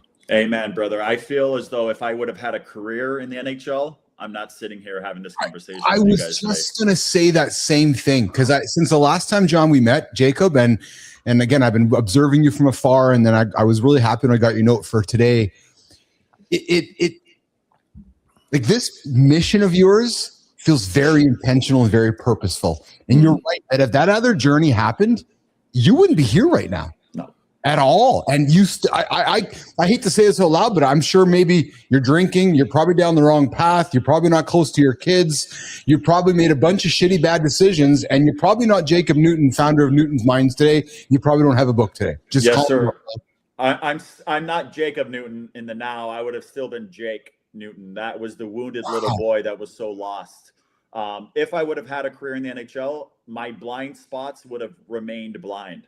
Yeah, I would have for sure. not like, and that's why, again, I'm at peace. Me signing that NHL contract was always going to be it. It was just going to create a platform for me. Yeah. Because I'm, for whatever reason, people listen to athletes. It's true. Yeah. And that, like, we view athletes, we put them up on pedestals, and I wish it weren't that way, but I guess in some ways I'm fortunate that it is that way, because if I don't sign that contract, maybe I'm not even here. But I feel as if I would have had a career in the NHL, I would have continued the drinking, the partying, the smoking, the cheating, and I would have still been on that path of self-destruction. So that high level athletics breeds that culture. It's a smaller breed of it's a smaller population of guys in a locker room who are not doing that stuff, Sure. I mean, heck, I remember working out with the Anaheim strength and conditioning coach. Heck, I've guested on his podcast in the last couple of years, but I just remember working out with the NHL guys, being in that space and the amount of money and just the fame that comes along with it. It's not for everyone. You have to, in my opinion, have an identity outside of sport. That I didn't have. My identity was 100% tied to hockey. If my teammates were happy with me, then I was happy with myself. And unfortunately, that's another reason why I didn't have a career, is because I was so caught and lost in trying to please my teammates and not focused on myself and my performance on the ice. I was so worried about performing off the ice. Dude, your self-awareness is incredible. Your self-awareness is absolutely incredible. And I can tell you've put the work in. Jacob, when will you talk to your boys about your story? My kids? Yeah. I don't know, brother. I was driving home the other day after picking him up, and I had a copy of the book in the car, and I noticed my daughter was taking a look at the back. And this is it's got this not for resale. This was just a sample copy that we got before. Now everything's official, but on the back is the synopsis of the book, and it highlights sexual abuse there. And I recognized that my daughter was reading it. And how old your daughter? She's 12. I was gonna say she's 12. Yeah. Oh my goodness. So my kids are aware that I'm very active in regards to mental health. Like, I went through, on my journey of healing, I went through some ceremonies with psychedelics, very powerful psychedelics. Yeah. And Which ones, by the way? Which ones, if you don't mind sharing?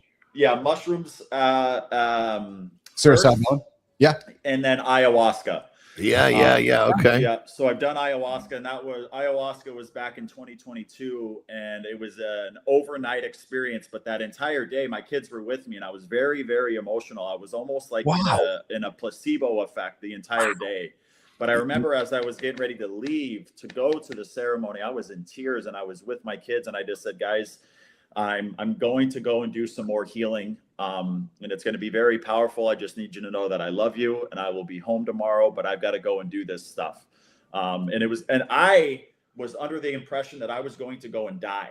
I thought I was going to die that night, and I did die, but it was an ego death, not an actual physical death. Did you have a guide? Yeah. There was a guide. It was the most beautiful and scary experience of my life. At the same time. But I got to see life at a deeper level that, again, many people will never experience. I do not suggest everybody to do ayahuasca. I would suggest every single person on this planet to at least have one ceremony with a larger dose of mushrooms. But ayahuasca is a different. How many milligrams of mushrooms was yours? 2.5. Oh, no shit. I've done 3. These were not with guides. These were just on my own. Yeah. Very intentional. I would have my own like little ceremony before where I'm, praying over the mushrooms, setting very clear intentions. And when I take that approach, the experience matches the intention very, very well. My wife is big on that, and she's actually gone. I can't remember the number, but I mean, she definitely is. She's kind of working her way up, but it's almost like as she calls, the deeper in she goes, the more powerful the experience is. Yeah. And it's like I needed to do those for my healing, but also to realize that I don't need those things. There's power in the breath. The breath itself, breath work can trigger a DMT type experience within you, free of any, substance. And I was very close at one point to activating that within a breathing class that I went to. But all of those experiences led me to God at a deeper level. Like, I've always believed in God. I just didn't always have a relationship with God, and doing the mushrooms and doing the ayahuasca opened my mind and opened my heart to deeper truths in this life. And again, just so grateful for those experiences. Granted, the ayahuasca was so scary, but yeah, I can't sit here and say I regret doing any of those things. Hey, will you take Keith and John fishing and observe us on ayahuasca and mushrooms? So you got it. You got it. You're hanging out with Keith and John here, and Jacob Newton from Newton's Mind this morning at Mornings Alive with Keith and John. Hey, I got a WTF is this segment before we wrap up with Jacob. What the hell is this, you guys? Check this out. What is going on in this screen? I'm not entirely sure, actually. What?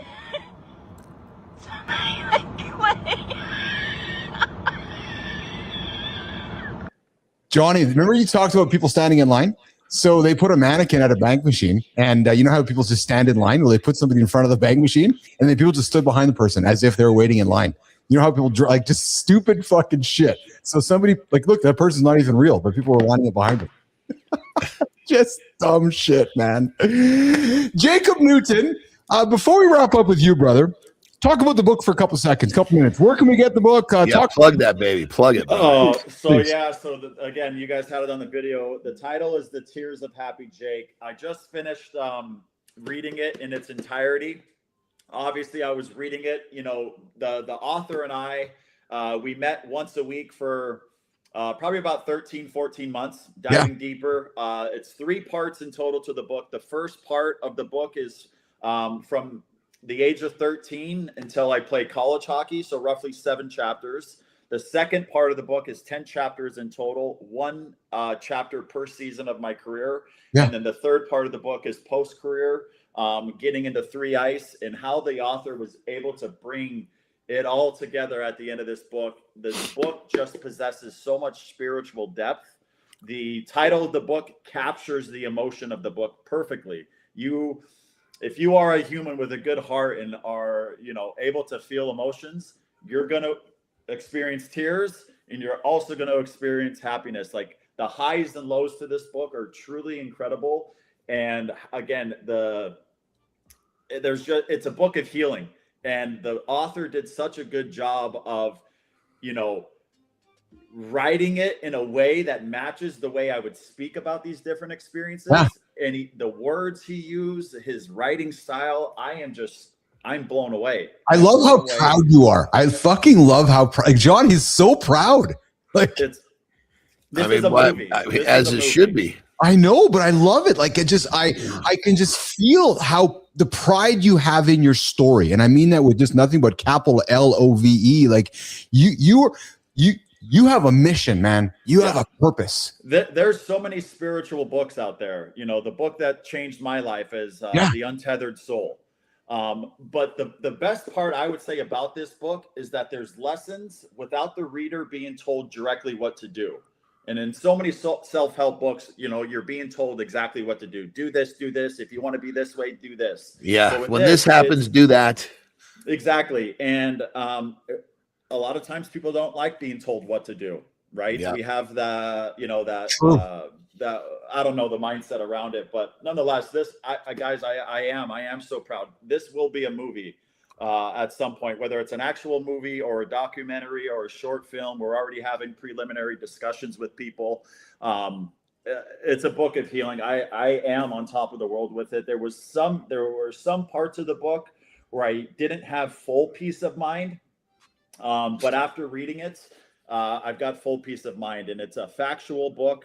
It's a biography written as a story, and I think you guys, you can find it on Amazon, hardcover, paperback, Kindle, and then we're also going to be doing an audio book as well. But Amazon.com, The Tears of Happy Jake, and just it's not for the faint of heart. But again, there's so much laughter. You know, again, yes, it's a book of healing, but you're going to see so much about my career, about playing in the Spengler Cup in Davos, Switzerland, winning championships in Italy, you know, signing the contract with the Ducks, playing in that preseason game, scoring goals. Like, there's a lot of joy in this book, but there's a lot of deep tears that might come as well. So awesome. Jacob, I got to tell you, man, on behalf of Johnny, I'm really proud to know you. Thank you. Likewise. Yeah. Good shit, brother. Good shit. Just the world needs more people like you, so keep it rolling, brother. Absolutely, guys. I thank you so much for your time and energy today. I love you, boys. And, thank you, man. Thank you so much. On. Keep shining the light, baby. Yeah, Jacob, back anytime, man. Seriously, your energy is welcome here anytime. And as a matter of fact, as you get closer in your journey to talking with your kids, I'd love to hear. Maybe that's your third time back, right? I think that's, my daughter's 12, my son's 10. They're not old enough quite yet. My daughter is very intelligent. She's very aware of energy. I think I will probably have the conversation with her. I mean, my kids are in the book. Pictures of them are in the book. And again, I just want to continue being everything for them. And I don't know when I'll have that conversation with them, but it'll come in the next couple of years, and maybe in the future they'll read the book as well and get a deeper understanding into Dad. So you're a true hero. Jacob Newton joining myself and John Anderson. Johnny, final words for Jacob? I'm telling you, it's again, brother, so few people get to see the world through your goggles. And just keep spreading the message, because the more people if we had a world filled with people that understand what you do, we'd have a pretty peaceful place. Oh, yeah. I got nothing to add to that. Jacob, lots of love, brother. I'm going to add to that. The chaos in the world as we currently are experiencing is the result of the individual chaos. If we want peace out there, it starts with peace within, no different than the forgiveness. Right? It all starts here. If we want peace out there, you got to cultivate that peace within. The external world is, again, a mirror into the internal world as a global society, as a global consciousness. And there's a lot of darkness because there's a lot of people living in the darkness. There's a lot of darkness, but there's some lightness, and we're going to end it with this. I love you, man. You be well, okay? I love you too, brother. Thank you, guys. Take care. Jake Newton, founder of Newton's Minds with Keith and John this morning on Mornings Live with Keith, John, and friends. Coming up, Brianna Bass. We're getting some relationships conversation. We're going to do a lifestyle tip with Anderson, reset hour 2, and be back. No safe words. Brianna Bass, Keith Billis, John Anderson. Mornings in the Lab with Keith, John, and friends.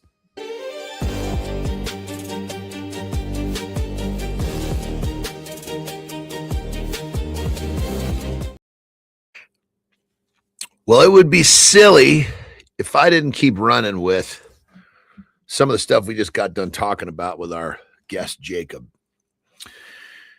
And one of the things I think if people had a better grip on, it would really, really make a difference. And I'm living proof of this, the tip, which is life happens for you, not to you.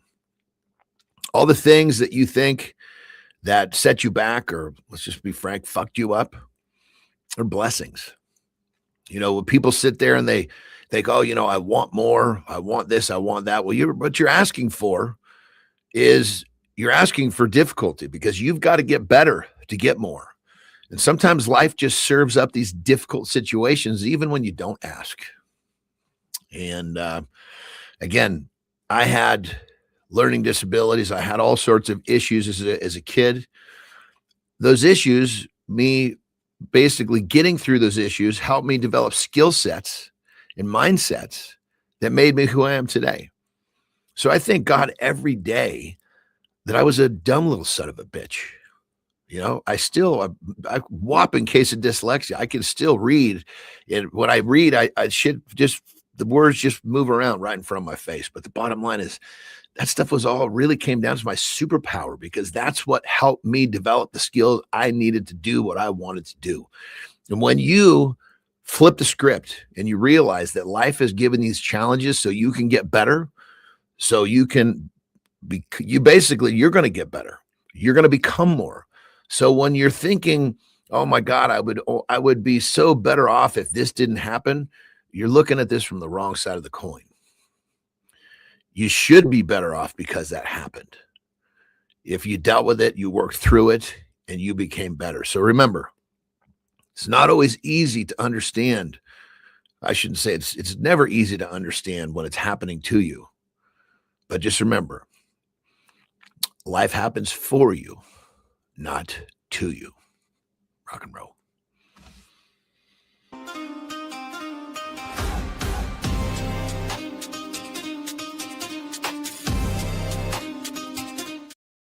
Good morning. Welcome back to Mornings in the Lab with Keith, John, and friends. Your Big show getting after every single day live, 8 o'clock right here on mornings.live. I fixed the domain, you guys. Come check it out, mornings.live. We just wrapped up a wonderful, a moving conversation with Jacob Newton. If you don't know what I'm talking about, you need to go check out the book he just dropped. I'm still trying to wrap my head around the conversation. The courage that Jacob has is unlike anybody I've met before, and Jacob's welcome into this show any single time. Jacob Newton joining us this morning over on Mornings in the Lab with Keith, John, and Friends. He just dropped his brand new book, and it's called The Tears of Happy Jake, and you can find it over on Amazon.com and so forth along the way. All right, coming up, Brianna Bass. We're talking relationships. We're going from Jacob to Brianna Bass. No Safe Words, our regular Tuesday segment. I see her patiently waiting in the green room for us. We're going to get the show on the road here. Jimmy, shall we get it started? No Safe Words, the conversation with Brianna Bass. It starts right now. You're good. Your calendar's full. But if someone asked who you really are, you'd blink. That pause is loud. It's not that you're private, it's that you're performing. You've got a role, not a self. That fine costs you sleep. It costs you patience with your kid. Then you pay for it twice. That's the bill. The fix isn't more toughness, it's one honest witness. A man without a witness becomes a stranger. No hiding. Text one person before your inbox wins. 2 sentences. I'm not okay. I don't want advice. We're gonna break down the mistake and the fix. We'll show the rule that changes the math. Stay here.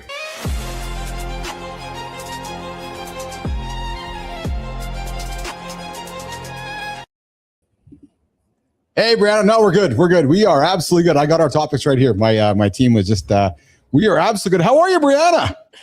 Good. How are you guys? We are awesome. Just moving things around with the buttons and moving topics around on the show here today, having some fun along the way as well. I got a couple things on the table today, even though you're like, Keith, we only got time to get to one. I'm like, I know, but as the host, I always like to have 2 ready to go. So listen, I have the one here, which was she just explained exactly why faithful men cheat. I thought that was fascinating. But then I have another one here, which was, and they're kind of linked together, 6 small habits that actually keep couples together. So where do you want to start this one? Because the one where the lady's talking about why faithful men cheat, do we start there or do we talk about things that we can do to keep couples together? I'm curious to know where you want to start this one. Yeah, we're for sure not going to get to both. So I'm going to say with the faithful men cheat. Yes. I did watch that, 30-second or so video that you shared. Also, I think that she was AI, but she's real, actually, 100%. Yeah, absolutely. Real. Oh, it looked like AI. But anyways, I definitely have thoughts on what she said, and of course, some holes to poke. But I wouldn't be good at my job and working with people if I didn't have to play devil's advocate all the time, as annoying as that is.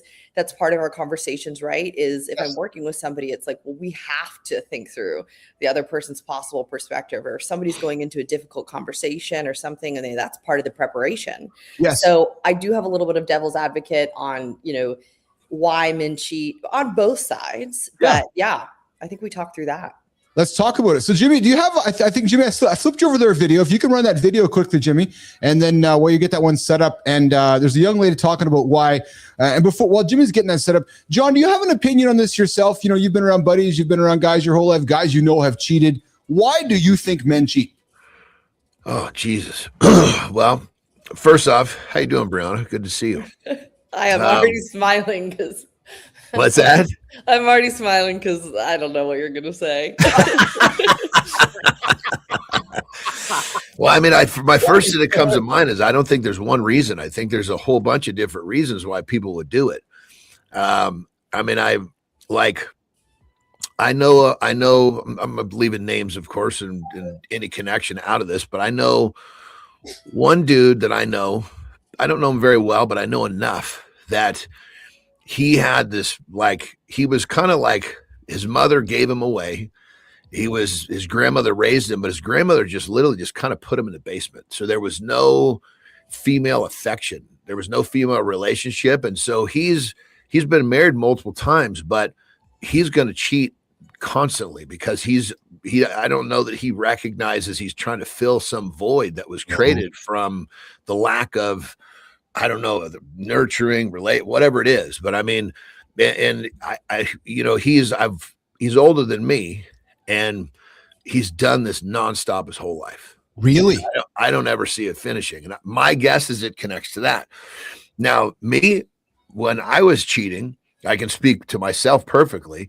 Of course, there's probably plenty of reasons I don't really understand, but I know for me, there was what was conscious was, I was as a fat little boy and low self-esteem. It was a way for me I felt like there was some sort of I don't know. I felt like it was very wrong, but I felt like I was like building myself up, like I was creating self-esteem, like I was wanted.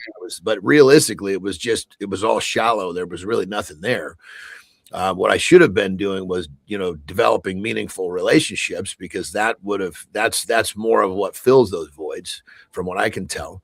But I guess when it comes down to it, I know so many dudes who cheat and it will continue to cheat. And I don't know that they even know why. So I don't know how to answer that question other than a whole bunch of fucking possibilities. Yeah. Brianna, before we run the video here, Lauren says, my beautiful wife says, Brianna, does cheating not stem from filling a void? And that's kind of what Johnny would alluded to. Yeah, it does. So what we want to think about is that this void can come from a number of different origins, right? So there's what, Lauren's probably thinking of and what John's talking about, which is I need external validation. I am insecure. Yeah. I don't feel loved by women. I don't feel desired. I don't feel needed. I don't feel respected. And so that's totally where I was coming from. 100. You just described that perfectly. Yeah, exactly. We have the other void, which is the video that Keith is about to show. And in this video, we'll talk about it afterwards, but I agree with every word she said, but it's only one part of, again, multiple issues potentially. So other things like, I work with porn addicts and sex addicts. I have tons of clients that are sex addicts and porn addicts.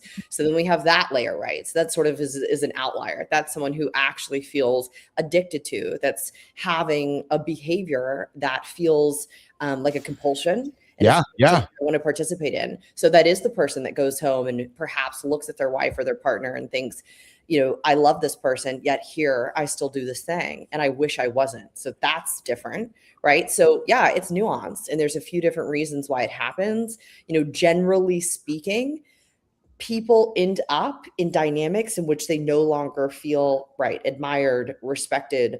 In this video, she talks about the home not feeling like peace. Absolutely.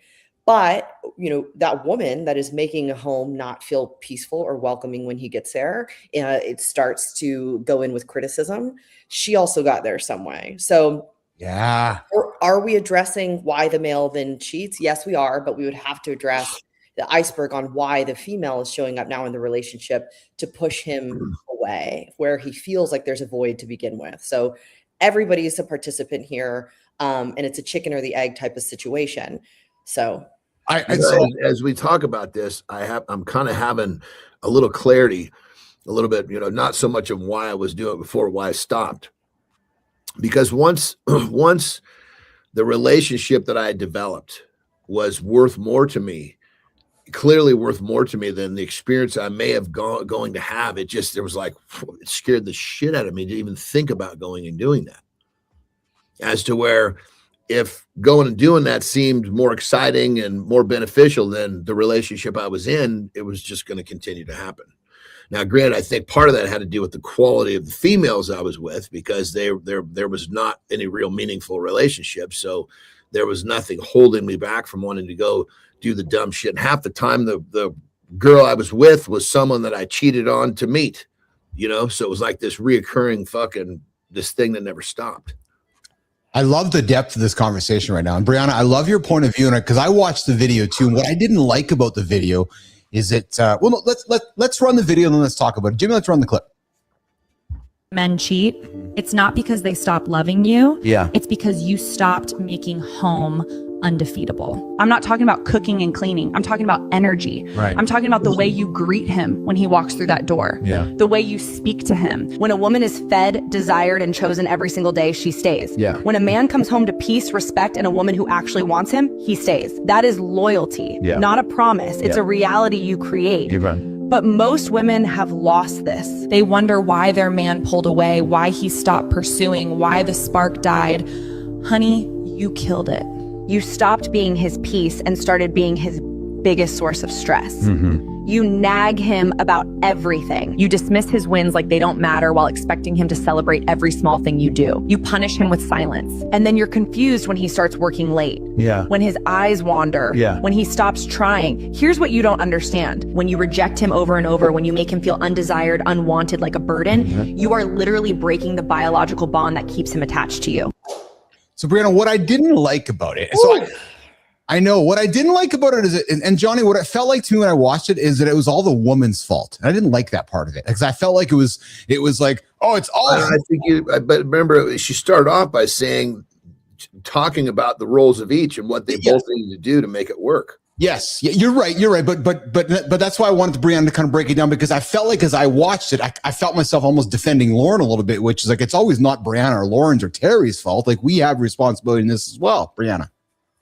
Yeah, absolutely. That video makes me feel very defensive. And I do a phenomenal job of holding both sides in suspension at once, even if they're contradictory. And that video even triggered me to be like, okay, everyone slow down. It did feel a little bit disproportionate as far as wasn't she talking to a male though? Like she was trying to help him understand. Yes, she was. You're absolutely right. Yeah. So she wasn't just talking to an audience. She was talking to a male, which would have swayed how she explained it. Correct? Potentially, yeah. But this is what happens. Clips get shared. So we gotta be careful about having some balance there, right? I agree with that. Yeah. But do I agree technically with everything she said? Absolutely. Yes, that is technically correct. That if a home is correction, criticism, judgment, complaints, and a man's coming home to that. But I can say the same thing to you. If you and I are married and you come home and I'm constantly on you about those things, you're going to be doing the same thing. Yeah, that's exactly right. What she was speaking to is, women typically look for the home or the dynamic of the relationship to look a certain way, to feel secure in it, and not so much be, as we're calling it, a wandering eye. Men have something different as far as a little bit of a different need, right? So they're looking to come home and have relief from the competition that their day embodied, right? They're looking for respect. They need to know, do you still find me attractive? Do you still find me capable? Do you still find me powerful? So those are the things that a man wants to see in a relationship, or not see, feel. No, I can relate to that. I can relate to that. I want to feel a certain way in my relationship, and I can relate to that 100%. Yeah, as you should. I think those are beautiful things to feel. So I have nothing but, agreement there. It was just about the sort of positioning, right? Made it sound like, particularly, I guess it was when she said the line, "The woman, you killed it." Yes. Well, yes. Yeah, it's a little bit more nuanced than that, right? So for whatever reason, she feels like when he comes home, this is an opportunity to go over these things with him, right? You didn't do this, or this is how, she's feeling lonely in this relationship, isolated. And this is what I was talking about with chicken or the egg. Neither party is an asshole. Neither party is a monster. This is how we end up in these ruts. I see it every single day. I also see people transform their relationships every single day and get out of these ruts. But yes, if you are sitting here listening as a woman or listening as a man and going, well, it's true, our home no longer feels peaceful, it's probably not a relief from work. He comes home and it's another set of responsibilities, another confrontation of tasks, right? Yeah. Then, yeah, you got a problem in your house. Yes. And I'm not blaming him and I'm not blaming you. I'm not making excuses for cheating either. But what I can explain to you is human behavior, and the brain, and how we respond to our environment and the levers that we pull, right? So it looks different for everybody. And there are some sort of skews in the gender space, right? It is more likely if male cheats when he's in this environment. Women have their own kind of reactivity, and it's a little bit different than that. But yeah, so use these things, as I always say, as incredible signals to go, hey, let me stop this hemorrhaging. Let me stop this bleeding before it gets further off the tracks. Yeah. It's the idea of a safe space, both for John to come home to and Terry to come home to, or Keith to come home to and Lauren to come home to, or Brianna and her partner. It's the idea of this space where we can feel safe together. I know I'm simplifying it, but that's essentially what you're saying. Yeah, it is. It is. It's about psychological safety. And you're right. That is at the core of absolutely everything. But ultimately, if your relationship, I talk a lot about sort of the roommate syndrome and things like that. Yes, That's yes. another example that I think is really concrete, that sort of is in alignment with this, right? If we're coming home and it's just logistics, it's just kids, it's just schedules. Yes. Are we feeling desired in that relationship? Are we Yes. feeling like this is relief from our task-oriented day? Or do we feel like we just switch environments, but we're still on a certain kind of clock? Yes. Are our cortisol levels still high? Do we have that relief? Do we have that what we're calling kind of peace?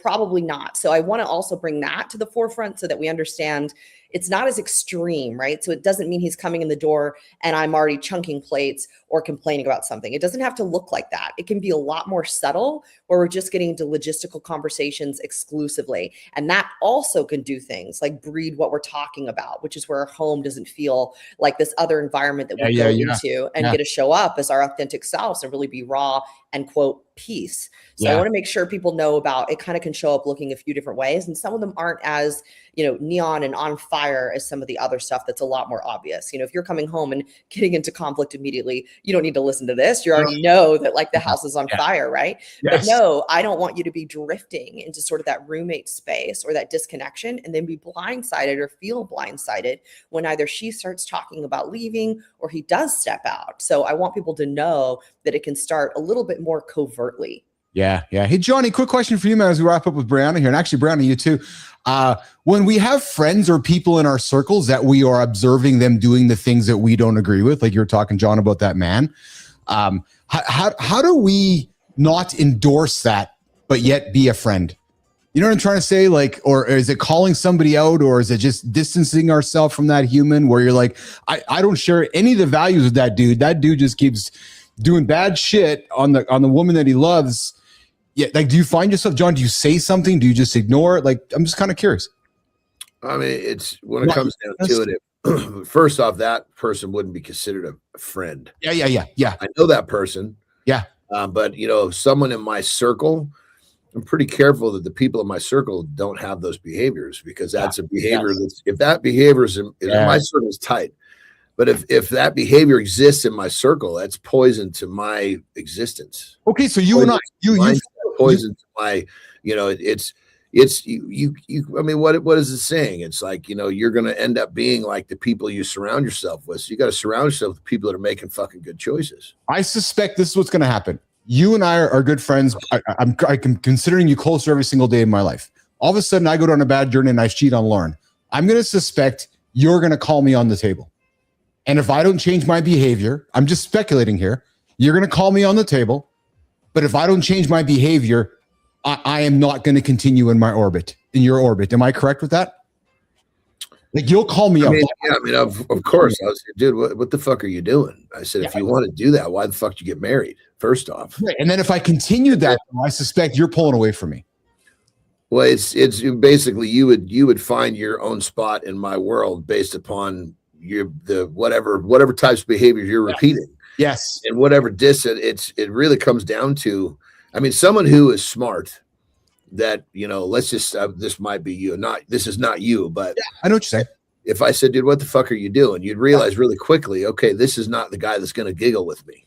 So you probably would go and tell your other idiot friends that would giggle with you and stop telling me, which would then probably allow you to stay a little closer. But if you continue to do that shit, I'd be like, dude, I would tell, I don't want to fucking hear about this shit. And then that would, at that point, you would just by how you were choosing to live your life and then share with me, you'd be pushing yourself away one step at a time. Yeah. Brianna, you'd call somebody out, eh? Yeah, I think John makes an excellent point. So I would say, one, right, we do want to try to understand the betrayal. It depends on how close of friends you are, but assuming you're pretty close, right? I think we do ask them, like, what's up with, what's going on? So try to understand the decision of betrayal. And then absolutely through that conversation, per John's point, you are now communicating, you are now conditioning this person to not see you, right, as somebody that's going to invite you to that strip club, that's going to include you in the plans, that's going to, elbow you and be thinking that you guys are going to be in the same corner on the same team about this subject. They just learned that is not where you stand. Yes. So one, I do think you try to understand it. And then two, from that conversation, the byproduct is they just learned your stance on it and kind of where the boundary is with you. So one, you're not scapegoated as far as, being part of these plans. And then 2, no longer are they, as John said, sort of poisoning your well by bringing this conversation and this subject into your friendship all the time in your regular conversations or your texting or whatever. Yeah. So yeah. And then that 3rd item would be on you. So do you want to distance yourself? Do you want this relationship now to look different? You know, you've been thrown that ball. What do you want to do with it? Yeah. Keith, Brianna, and John this morning on Mornings Live with Keith and John. So Brianna, I told you when you and I talked last week, just off the air here, that Keith and Johnny are welcome into our weekly rhythm now. So Johnny, tee her up, man. She's committed to weeks with us. Every week she's going to be here. Every week. Right on. Let's do it. Yeah, absolutely. And to do that, I thought I'd get her a gift, John. Brianna, I got a gift for you. I got a wonderful brand new Balenciaga bag just for you. And there you'll see it right there. So it was actually a big joke at the Oscars this weekend. That's the Balenciaga bag. It's $1,800, and it looks like it was bought at the No Frills plastic grocery store. True story. Like, look, it's just actually a thin piece of plastic, Brianna Bass. Comment on that, please. You're the young. This goes beyond my expertise. No. Hey, John, before you go.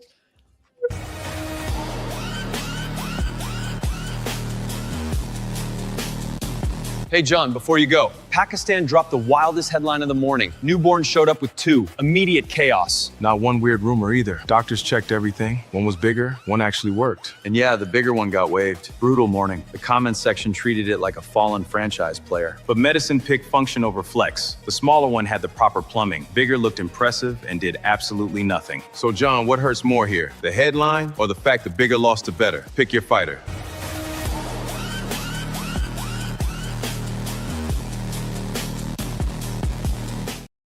So, Johnny, we got a young man born in Pakistan.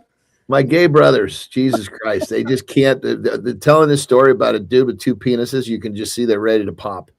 They're so excited. Even though it's a baby, they still can't help themselves. 1 in 5.6 million births. There's this young little boy, 2 penises. Yeah, true story. And they removed the larger non-functioning one for health reasons. And I hope they remove the non-functioning one, for God's sake. Remove the functioning one. A poor guy. What's he going to do now? So there you go. This morning's John Before You Go segment is the baby born with 2 penises, and they removed the larger one. So this kid's going to have a phobia somewhere in his life because he's going to... You removed the bigger one. What's going on with that one? So anyways, Brianna, what's on your agenda today, kid? Just work. And, I don't know. It's a good day, though. I watched couples therapy you sent me. Oh, did you? Brianna sent me a little research video for me to watch, and I found myself leaning into it quite intrigued because there's something quite provocative about watching people that are just, it's like a fucking dumpster fire. I'm like, okay. And it was research for today's show, but I'm like, okay, I see where you're coming from, boss. I see where you're coming from. Completely see where you're coming from, actually. So you did start to get intrigued, and you did catch yourself being, okay. Yeah, 100%. Yeah, we'll talk after. Yeah, we'll talk after. Johnny, you going fishing today? That's a good question. I don't know for sure. It depends on when I finish. I have at 5 p.m. I have a meeting with my marketing coach. Yeah. And so when I'm done with that, I guess it'll depend on if the lake is really still, I will. But if there's any ripples on the water, they don't bite as well because it'll be a short fishing episode. I want to make sure that it's worth my time. I love it. You know what I also love? I have some dude who for the last few days has been emailing me and texting me wondering about my feet. True story. Yeah. I'm like, I don't know why, but there's somebody obsessing about my feet. So we'll leave that alone. We'll just leave that off. Is he offering you money?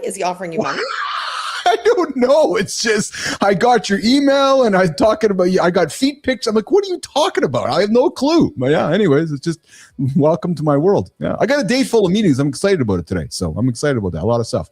Brianna, you got a day full too? Yeah. We'll see you next week. Yep. I'll see you guys next week. We will. Brianna Bass, John Addison. Brianna, we'll see you later. Okay. See you next week, Brianna. All right. Brianna's out of here. Keith and Johnny are going to wrap it up. Johnny, fun show today, man. I want to go back to Jacob Newton for a quick second. I just want to say this to you, man. Like the courage that young man has to be able to say the words that he said and to go through that trauma, man. You said it too, dude. Like, and you talked about your own trauma in life. I can't imagine what that guy went through, and just to talk about it so freely, I find that quite powerful, actually. You know? Well, I mean, it's just because he's come to that place where he's got the closure. He's truly at peace with it. Which is if you're not at peace with it, it's very difficult to bring to the forefront. Well, and that's what that's I'll be honest with you, that's what I think has struck me most. We've talked to a lot of people on our show. Some people I think about now and I reflect upon, I don't know, are as free as they think they are, because when I see Jacob, that guy's free. Like he's not holding anything. He's just like, dude, there you go. That's powerful. It's powerful. Yes, it is. All right, pal. Lots of love for you today. A lot of fun today. A lot of good conversations. We'll keep it going in 22 hours. Good luck on the water if you get out there today. We'll see. We'll see. I mean, if it's clear, I'm out there. If it's not, I'll probably do some life expectancy work. One option or the other. I love it. Hey, oh yeah, there's me this morning, John. That was my check-in shot this morning. That was me looking into the camera just after I got rid of my coffee this morning. Yeah, true story. Got rid of what do you mean? Got rid of my coffee? Drank it? Yeah, I drank it, and then I had to go release the coffee from the situation where it goes through the body, and I ended up on the toilet right there. Yeah, it was on the counter. Yeah, totally on the counter. Jesus Christ. Okay. Yeah, just checking in. Just checking in. Yeah. Well, so Jimmy thought I was coming out of the shower after I count my Johnnies. Like, no, that's that was after. That was earlier. So get out of here. See you, my brother. All right, Johnny's out of here, guys. Good morning, everybody. You're hanging out with Keith Billis this morning on Mornings Live with Keith Jonai. Oh, I see Roman King. Roman King, BC. Hey, you look like the villain from Men in Black. He has the exact same song. No, Roman King. The guy from Men in Black has the same sunglasses as me. That's the truth, actually. So if you think that he has the sunglasses, no. Actually, I have the sunglasses. Well, listen, here's the thing. Roman, we're just all living in a simulation. We are completely in a simulation. I actually was in Men in Black. Ask Sullivan. Yeah, true story. So because I was in that. Roman, you're back. Hey, Roman, where are you joining us from, brother? RomanKing.bc. Welcome to Mornings Live with Keith, John, and friends. Where are you joining us from, Roman? And if you are new to the show, welcome to the Big Morning Show. We get up and get after it every single day, live right here, 8 o'clock over on mornings.live. I can tell that because when I was off the screen for 34 seconds, Jimmy and Melissa, I was fixing mornings.live. Yeah, South Texas. I love South Texas. Oh, I'm a big fan of South Texas. 100% South Texas. Roman King joining us this morning. Roman, if you have not subscribed to our channel, I would invite you to do that. Subscribe, like, comment, and of course, there's Sullivan. Yes, Sullivan's coming. So Roman meet Sullivan. Sullivan meet Roman. Sullivan is one of the OGs here. He makes sure things are good in the lab. He's the guy's jacked. He's got big fucking pythons. He's got his guns, just making sure we are all on plan and on track. So, hey, coming up, I got a monologue. Yeah, I got a monologue. Oh, yeah. Hey, Roman King. Thanks, brother. I appreciate that. That is so awesome. And listen, we get after it every single day, 8 o'clock right here, every single Monday to Friday, 2 hours right before our show, 7:30 with Matt Roof. He's got a show called Kindness Rising. So if you're looking for some kindness to start your day, that would be a way to get after it. Hey, Jim, before we do the morning focus, I see that there's a robotics. That's pretty cool, man. We think we should look at the screen, man. If you're driving in a warehouse area or and you're looking for a cool way to move your shit around, check this out. So I'm living in Winnipeg here. So I'm in Winnipeg, and we are a cargo transportation hub. I don't think Jimmy and Melissa know that, but I'm telling them right now. Well, we are a cargo transportation hub. I would imagine those things just be cruising around parking lots around here everywhere, just moving trailers back and forth. That, to me, Jimmy, is a good use of robotics. Yeah, true story. All right, okay, so I got 47 seconds to go empty the bladder. But, Jimmy, you know what? I don't really have one to empty today. So I think that we could maybe just stick around and just do this thing. We just go straight at it. But hold on. I know that we are. Before we go farther, though, I do want to offer some personal love on the table here. Producer Kai, guys, Producer Kai, Sullivan, Holroyd gang. Let's all just collectively send some love out to Producer Kai. She lost her grandfather this morning, so she is unfortunately not with us today. So we just want to send some love out and send some here. Jimmy. Melissa, we got somebody else in the comments before we get to the monologue. His name is Shazi Backs, baby. Oh, Shazi's back, baby. Ever reach your own gamete, bro? No. What's gamete? Jimmy, what's gametti? Ever eat your own gametti, bro? No, I haven't eaten my own gametti. No, I don't even know what gametti is. But if it's a bad word, well, I haven't eaten it. If it's a good word, maybe I haven't. Producer Neiman's like, no, I don't want to know. Maybe we don't want to know. Hey, Chazzy's back, baby. Where are you joining us from this morning on Mornings in the Lab with Keith, John, and friends? Chazzy's back, baby. Where are you joining us from? I see you on mobile. I'm up here in Winnipeg, Canada. We are on the big show called Mornings in the Lab. And where are you joining us from, Chazzy? Would love to see where you're joining us from today. If you haven't subscribed to the channel, I welcome you to do that. A gamete is a mature haploid reproductive cell. In females produced through meiosis. What the hell? Jazzy, I gotta tell you guys, this is what I love about this show going live. Hey, Jimmy, like some dude just wakes up and he just types in, ever eat your own gamete, bro? Like, honest to God. Like, Neiman, this is why if you do a podcast, if you do a recorded entity, there's no... Like, you're not getting this experience. Like, this whole ever eat your own gamete, bro. That is fucking awesome. Like, that is just awesome is all that I can say. Okay, listen, a fintech company. Yeah, a fintech. Actually, a financial tech company just embarrassed media. We're talking about it in 40 some odd seconds. A loyalty program just outplayed the media. That's the theme. They made Rent feel like a moment. No hiding. They didn't win with content. They won with a ritual people anticipate. Attention follows experience, not information. That's the drift. Now watch our reflex. We call it consumer so we can stay cautious. That excuse keeps us small. That's the contract. Safe isn't neutral. Safe makes us forgettable. When we're forgettable, trust leaks out slowly. That's the bill. We wait for permission to speak. We hide behind the RFP like it's a shield. That's not strategy. No hiding. The rule is simple. We host the room before buyers ask for it. We lead the category in the morning, on time. That's narrative control. Chief's about to break it down for us. We don't perform safe, we build trust.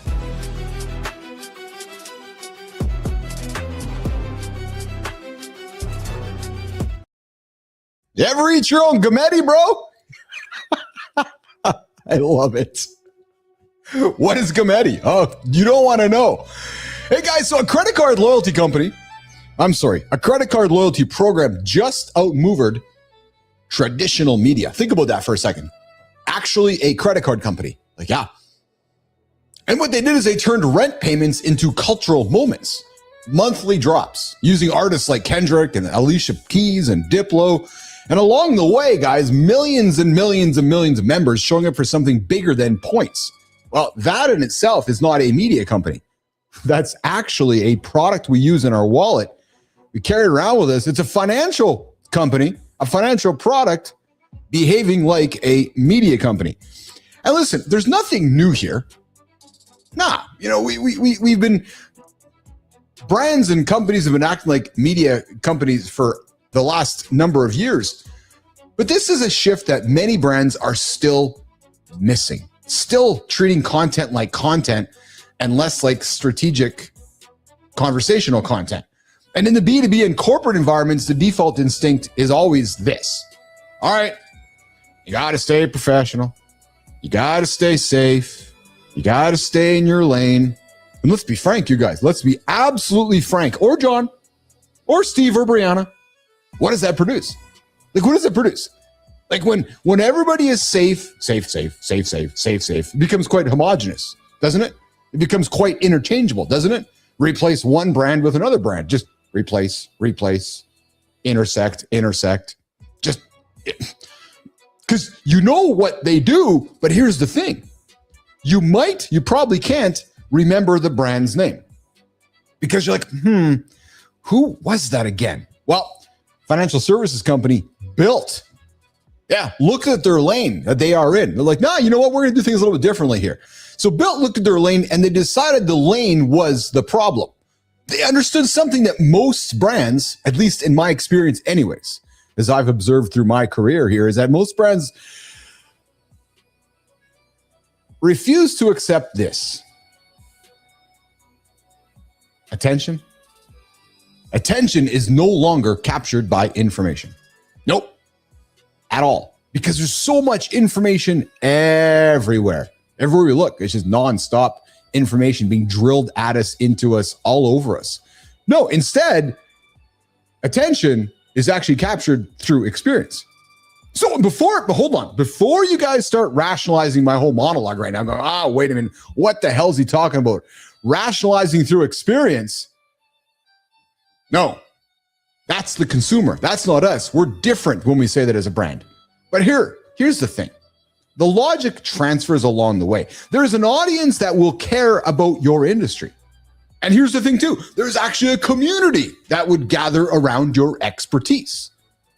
Think about that. And along the way, there are more than likely conversations that you can be in the middle of that your buyers wish someone would host. We talk about it on this day often. If you're the leader of that community, or if you're the head of that industry, you might want to consider starting the conversation. But most brands, at least from what I observe, are just simply too cautious to become the platform. I don't know. Is that what moves the needle forward in 2026, 27, 28, 30 in the future? So here's the thing that I think that makes people uncomfortable. Yeah. What is it? A live show. Live morning show, to be specific. Think about that. A live morning show inside a B2B brand is not weird at all. It's actually quite strategic. Think about that. Because when buyers start their day, when your buyer, when your customer, when your stakeholder starts their day with your thinking, with what you do, you influence the category before they even get up, before they even have a chance to hit the snooze button, before the RFP even exists. And when you do that, that's not marketing. No, that's actually what you would call narrative control. Think about that again. You are starting the narrative. You are starting the conversation. You are setting the conversation and the tone for the day. So then you sit around and you ask yourself, who in your industry is bold enough to make that leap? Is it you? Is it your competitor? Is it nobody? Because if it's nobody, maybe the window is open for you to have that conversation and lead that conversation. So ask yourself this. As you go through your business day today, look around you. Who in your industry is bold enough to make the leap, to start the day with a conversation? Because someone will. Trust me. It might not be today, might not be next week, might not even be next month, but someone will. How do I know? Because we're building the Big Mornings platform for somebody to start that conversation. It hasn't existed up until now, but it is here. It is absolutely here. The platform for morning conversation, we are starting it. So I'll ask the question one more time. Who in your industry, is it you, is bold enough to make the leap to the morning conversation, to the morning show? Because I'll tell you something right now, someone will. And if it isn't you, you're not going to like what I'm going to say next. Because if it isn't you, you're going to watch them slowly become the default voice in front of your community, in front of your audience, in front of your stands, while you keep running your content and your campaigns like it's 2016. Welcome to the Community Corner. Today's stories hit the same nerve from 3 different angles. Your body's been sending you signals, and you've been trained to ignore every single one. A psychiatrist who says 90% of the fix is inside you, not outside. A therapist who found out he was the unsafe man in every relationship he's ever had. And a man from Baton Rouge who decided his tears aren't weakness. 3 signals, 3 men. Over to you, Chief.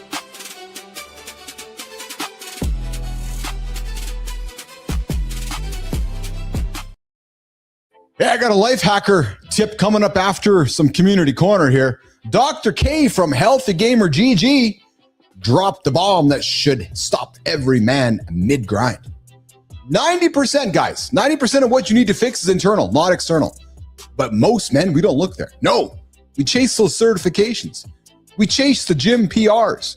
We chase the income brackets while the actual problem sits untouched between our ears. And here's the part that might just piss off your therapist. Venting that thing we love to do, vent, the thing that every man thinks counts as therapy, well, it actually drives your change to change. It actually kills your drive to change. Because think about it. As you're venting, all that negative emotion continues to be fuel. So why vent? Why even go there? Leave the negative energy elsewhere. Perhaps dumping it on your body or dumping it on your buddy over beers and might move you forward or not. But here's the thing, guys. Your brain isn't broken. Maybe, just maybe, your strategy is. If you stop externally fixing and start asking why you do what you do, well, here's the thing. You might find it when you look in your own mirror. Yeah, think about that. Because those answers are always in our own mirror. If you go back to Jacob Newton, earlier on the show, we talked about it. The answers are always in your own mirror. All right, Substack, he thought he was a good man, but his exes knew him different. Is that like, oh, my exes live in Texas? Well, John over at The Angry Therapist, he says, every man should put his phone down and sit with this. What did he do? Tried to break up with his girlfriend. His first words were, okay, I'll work out more. What? Yeah, 4 words that told him exactly who he'd been in that relationship. He made some offhand comments about food and fitness, and what did it do? It steamrolled his wife with logic until she cried. It told her going to an after party wasn't what a good wife does. What? Well, the man talks about empathy for a living, and he still couldn't see it himself. So what the hell did he do? Went and looked at his own mirror. Your body sends signals, and so do the people closest to you. But here's the thing. The scariest part, we talked about it with Brianna, isn't that you miss them. It's that you might have built an entire identity around being the good guy, while the evidence around you might have been sitting right in front of you. All right, let's continue our journey in the community over on LinkedIn. Yes, sirree, baby. Your tears are data, not a weakness. Sure, direct bullets. Shared what he cries about once a week. Dude, once a week? Woo! And it's healthy. A grown man publicly owning that crying is part of his routine, not because life isn't going his ways, but because real life hits, and he's grateful that he can feel it. So what has he done? He spent years behind the hard mask. That mask hurt people who actually cared about him. So what did he do? Put the mask down. So Maya, I got a question for you. Dr. A says that the real work is internal. Well, John found out the hard way that the signals were coming from the people that he loved. And sure, Dedrick says the tears are the data. Well, Maya, here's the question. Back to you. We talked about it with Brianna earlier today, but what's a man supposed to do when every single point's inward and he spends his whole life looking outward? That's the right question. And here's the honest answer. Most men aren't ignoring the signals on purpose. They were never taught to read them. Dr. K nailed it. The system was designed for someone else. John had a degree in feelings and still missed every sign his partners were giving him. And sure, Dedrick had to unlearn decades of conditioning just to let himself cry. The move is to pick one signal your body's been sending and stop pretending you didn't notice. Name it out loud. That's where the work starts. Not in the gym, not in the grind, in the admission.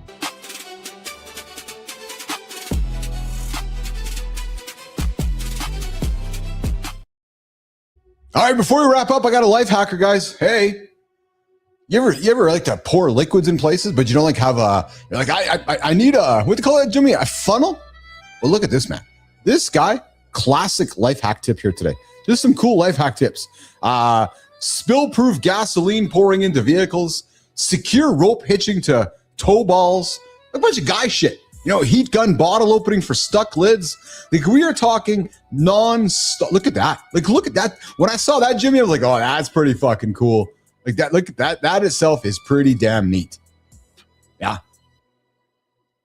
So here's, Jimmy, go back to that question though. Why didn't they sell that bottle in the first place with that thing on the top there? Yeah, like they could have just they could have sold that bottle. There you go. Like, why didn't they not sell that? Like, why does the dude have to cut the top off and then pull out the old heat gun and put his own top on it? Like, I'm just thinking, why didn't they just sell it in the first place? I don't know. Maybe they improved the product by that guy's hack.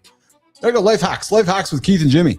Maybe that's the end of the show here. Life hacks with Kaith and Jimmy. A little hacks to help figure your life out. Because here's the thing. Yes, I'm a man, but I'm not good with the manly shit around the house. Just saying. Just saying. All right. We're gonna switch some buttons here. We're gonna make it sound like this. But I am good at making cookies. Hey, you guys looked in your mirror lately? Have you looked in your mirror lately? Go look in your mirror. Yes. Lookintmymirror.com. What does it do? Well, it's going to help you look in your own mirror. See how handsome you are. But most importantly, if you're looking for a mirror to help you move forward in life, there's a mirror there for you. The mirror does not lie. Lookintmymirror.com. Check us out. And hey, if you haven't checked into the show yet, mornings.live. Mornings.live will also get you checked into our big show here, Mornings and Live with Keith, John, and Friends. And come show your proof on the proof wall. What does that mean? Well, the proof wall is a place that you can show your proof, you can show you're up, you can show that you're starting your streak, and that you're looking for that accountability partner to help you reach those big, hairy, audacious goals. And who's that partner? Us. Right here on Mornings in the Lab with Keith and Friends. Hey guys, what a ride today. Before we get out of here, let's take one last look at what we covered. Jacob Newton, the tears of happy Jake, from childhood abuse to the ice to forgiveness. He went from having a fight with Ryan Getzlaff to wondering what the hell is going on in my life. We talked about what it takes to survive a brutal beginning without letting it write the rest of your life. It was a powerful, powerful conversation that will not be for everyone, but more importantly, it might be actually for everyone. Guys, deep dive. We got into it with Brianna Bass. We talked about why men cheat. And we also got into reindeer racing and science cracking a diet pill that burns fat without exercise. Johnny loved that one. Guys, we're back tomorrow, 8 o'clock, right here, mornings.live. We're going to keep the conversation going. Men want marriage more than women do, but nobody believes it. But hey, guys, what are you doing now? Get after your day. Say the hard thing. Tell the truth faster. And hey, quit hiding behind the version of you that gets the most polite nods, and instead put the version of you that moves life forward. Guys, we'll see you less than 22 hours. On behalf of Jimmy, on behalf of Melissa, Johnny, Jacob, Brianna, the entire crew here behind the scenes at Mornings in the Lab with Keith, John, and Friends, as well as everybody in the comments. We'll see you guys in less than 22. Mornings.live. We'll see you guys tomorrow. Ciao.